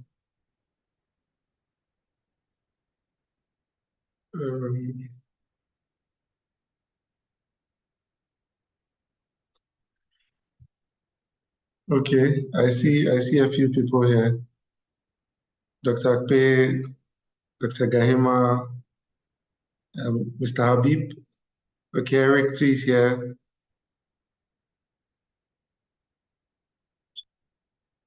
We'll just give 1 or 2 minutes for the rest to join us. I don't know if everyone is here. Okay, yeah.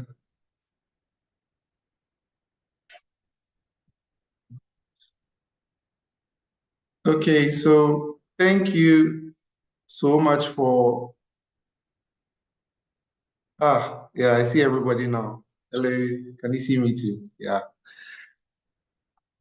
Thank you so much for joining our breakout sessions. I know most of us had a lot to say and we would want it to continue on and on and on, but it's good. I mean, this is a starter conversation and we will continue on the PACT portal so that we can engage with the community as a whole. So thank you so much. At this point, I would like you, I can see a pop-up on my screen. I'm sure it's the same for you too. As you know, we always want to be better. We always want to progress and advance. And filling this survey helps us do that. You tell us what challenges you had with service or streaming, what we can do better. Just a minute. Yeah, so the pop-up on your screen, please just fill it for us and then, yeah, we can continue. So whilst you are doing that, I know most of us too were eager to hear what the other groups were talking about. The good thing is we'll get to hear what each group decided to talk about. So without wasting much time, Deborah, if you would share with us what your group spoke about, we would be grateful. The floor is yours, Deborah. Hi, Denzel. Thank you so much. So for group one, our discussion was purely centered around enabling YES PACT. So when we're talking about enabling YES PACT, it means that we are looking at some, key factors that have contributed to the success of YES PACT in the various countries. And we're also looking at the momentum, that has been built so far through YES PACT. And in order for it to be sustained, within the current phase and in the future of it. So for group one, we actually had the Francophones joining in from Côte d'Ivoire and Niger. And some of the suggestions or some of the responses that we got was the success in Côte d'Ivoire is attributed to the coalition of partners and the collaborative environment created among all actors involved, especially the leadership of Côte d'Ivoire, which is CREMID, was given a lot of credit for the significant role that they have played in facilitating this effort. We also had some great responses from Niger, speaking about the success in Niger being linked to creating a framework for exchange among all actors involved in the sector, conducting studies that highlight challenges and raising awareness about the importance of some of the key objectives that they are working on to the socioeconomic development within Niger, particularly for the YES PACT initiative. And these factors have, fostered a collaborative and a reflective environment contributing to the success of YES PACT in Niger. So yes, I'll just leave it on here and then pass it on to Charmaine, I believe, who, headed group two. So, yeah, so for group two, we'll have Dr. Amari give us their findings. Okay. I was there, I saw how active he was, I would like to hear what he has to say. Yeah. Dr. Amari, if you could summarize everything from group two for us.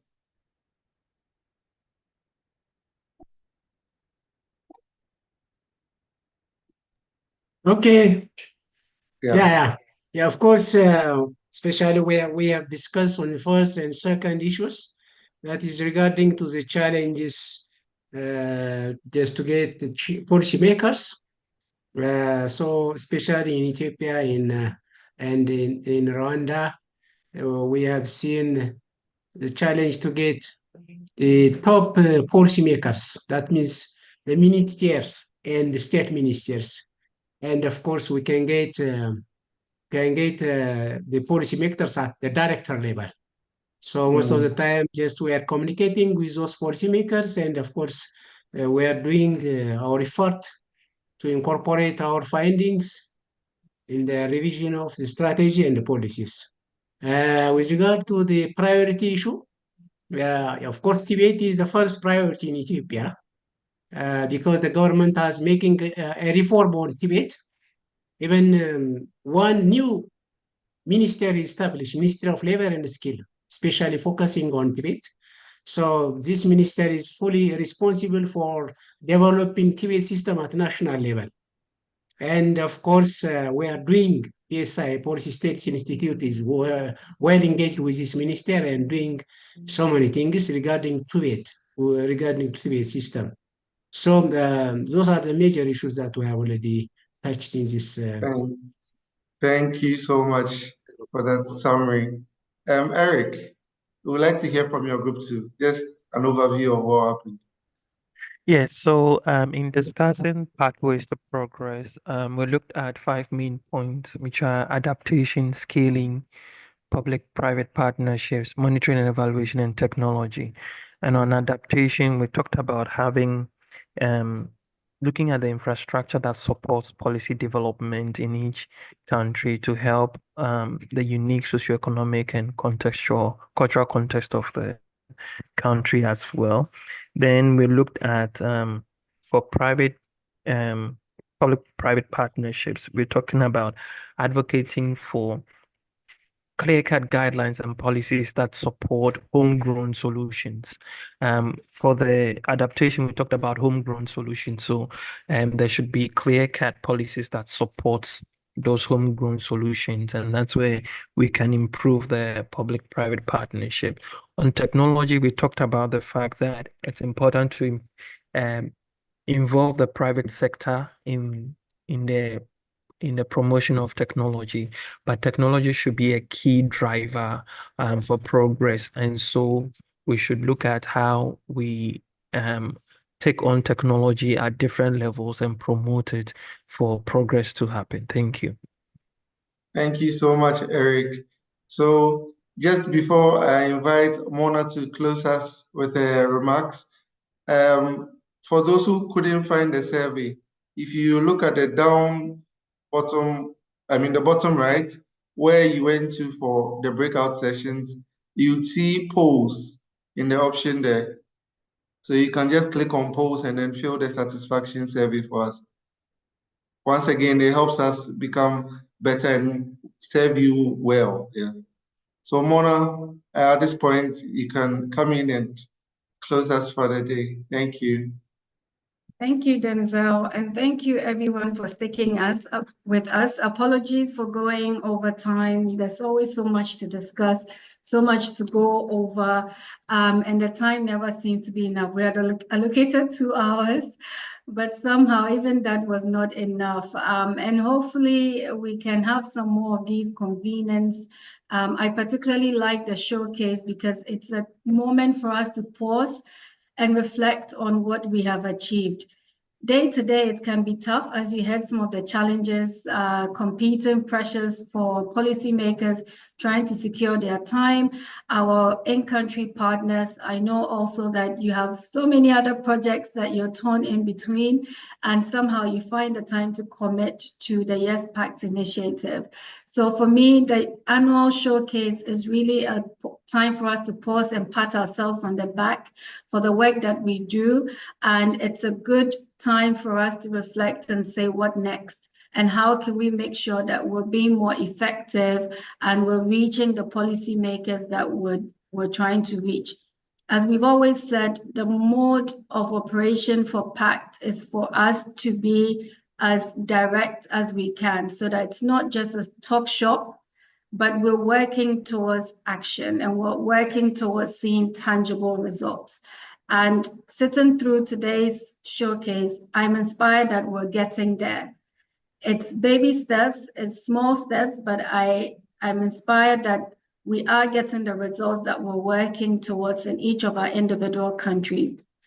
As a secretariat, we will be working along the year to make sure that, as we said, the portal, to keep engaging on the portal, giving you materials that will be engaging and helpful to the work that you're doing. We're also committed to continue convening the PACT Learning Series. So again, you're all on our mailing list, and we'll be looking forward to you continuing to engage with us on our PACT Learning Series that we have.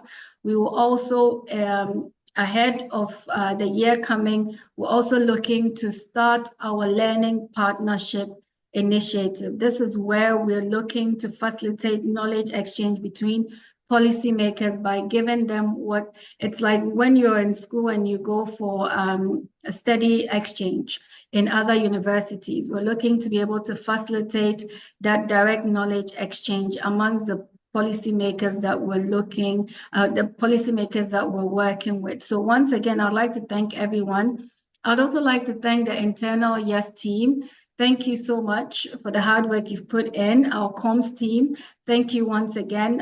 All our partner institutions, a big thank you to Eunice for joining us, Eunice Myra from the MasterCard Foundation, to Dr. Ed Brown, who has stuck with us through our PACT days from conceptualization to operationalizing PACT. So thank you all once again, and we look forward to continue engaging with you on the YES PACT portal. You will all receive an email inviting you to register, and then you can begin to interact on there. You're all on our mailing list, so we should be able to send you this. We already have your details to be able to send you this. So thank you once again, and I wish you all the best in your various activities, and we will continue to engage as the YES Pact. Thank you, and have a nice day. Thank you. Thank you. Thank you very much. Welcome to the PACT portal, your gateway to accelerate. Merci aussi, Denzel. Merci à To tous. log in, simply check your email for the login link, choose a password, and enter your credentials to access the PACT portal. Here, members gain access to a wealth of resources, including progress reports, toolkits, forums, and more. Dive into our collaborative platform to connect with like-minded individuals, share knowledge, and drive impactful change. Together, we can transform policies into action and propel Africa towards sustainable development and prosperity. Contribute your insights, expertise, and innovative ideas to YES PACT's collective knowledge base by submitting an article. Share valuable external articles or research relevant to YES PACT's mission by submitting external insights here. These can be external resources you believe will be beneficial to the community and PACT chapter members. Discover the dynamic forums on the portal. Engage in insightful discussions on YES PACT initiatives, policies, and strategies in our dynamic forums. Remember to engage with responses by replying to comments and encouraging further discussion. This way, we can all collaborate effectively and drive impactful change together. Explore detailed reports tracking the advancement of economic transformation efforts alongside practical toolkits. Stay up to date with chapter members, view photos and videos of past events and engagements to see YES PACT in action. Explore more. Explore our website and discover all the features designed for you. For any assistance, feel free to click the Contact Us at the bottom of the screen.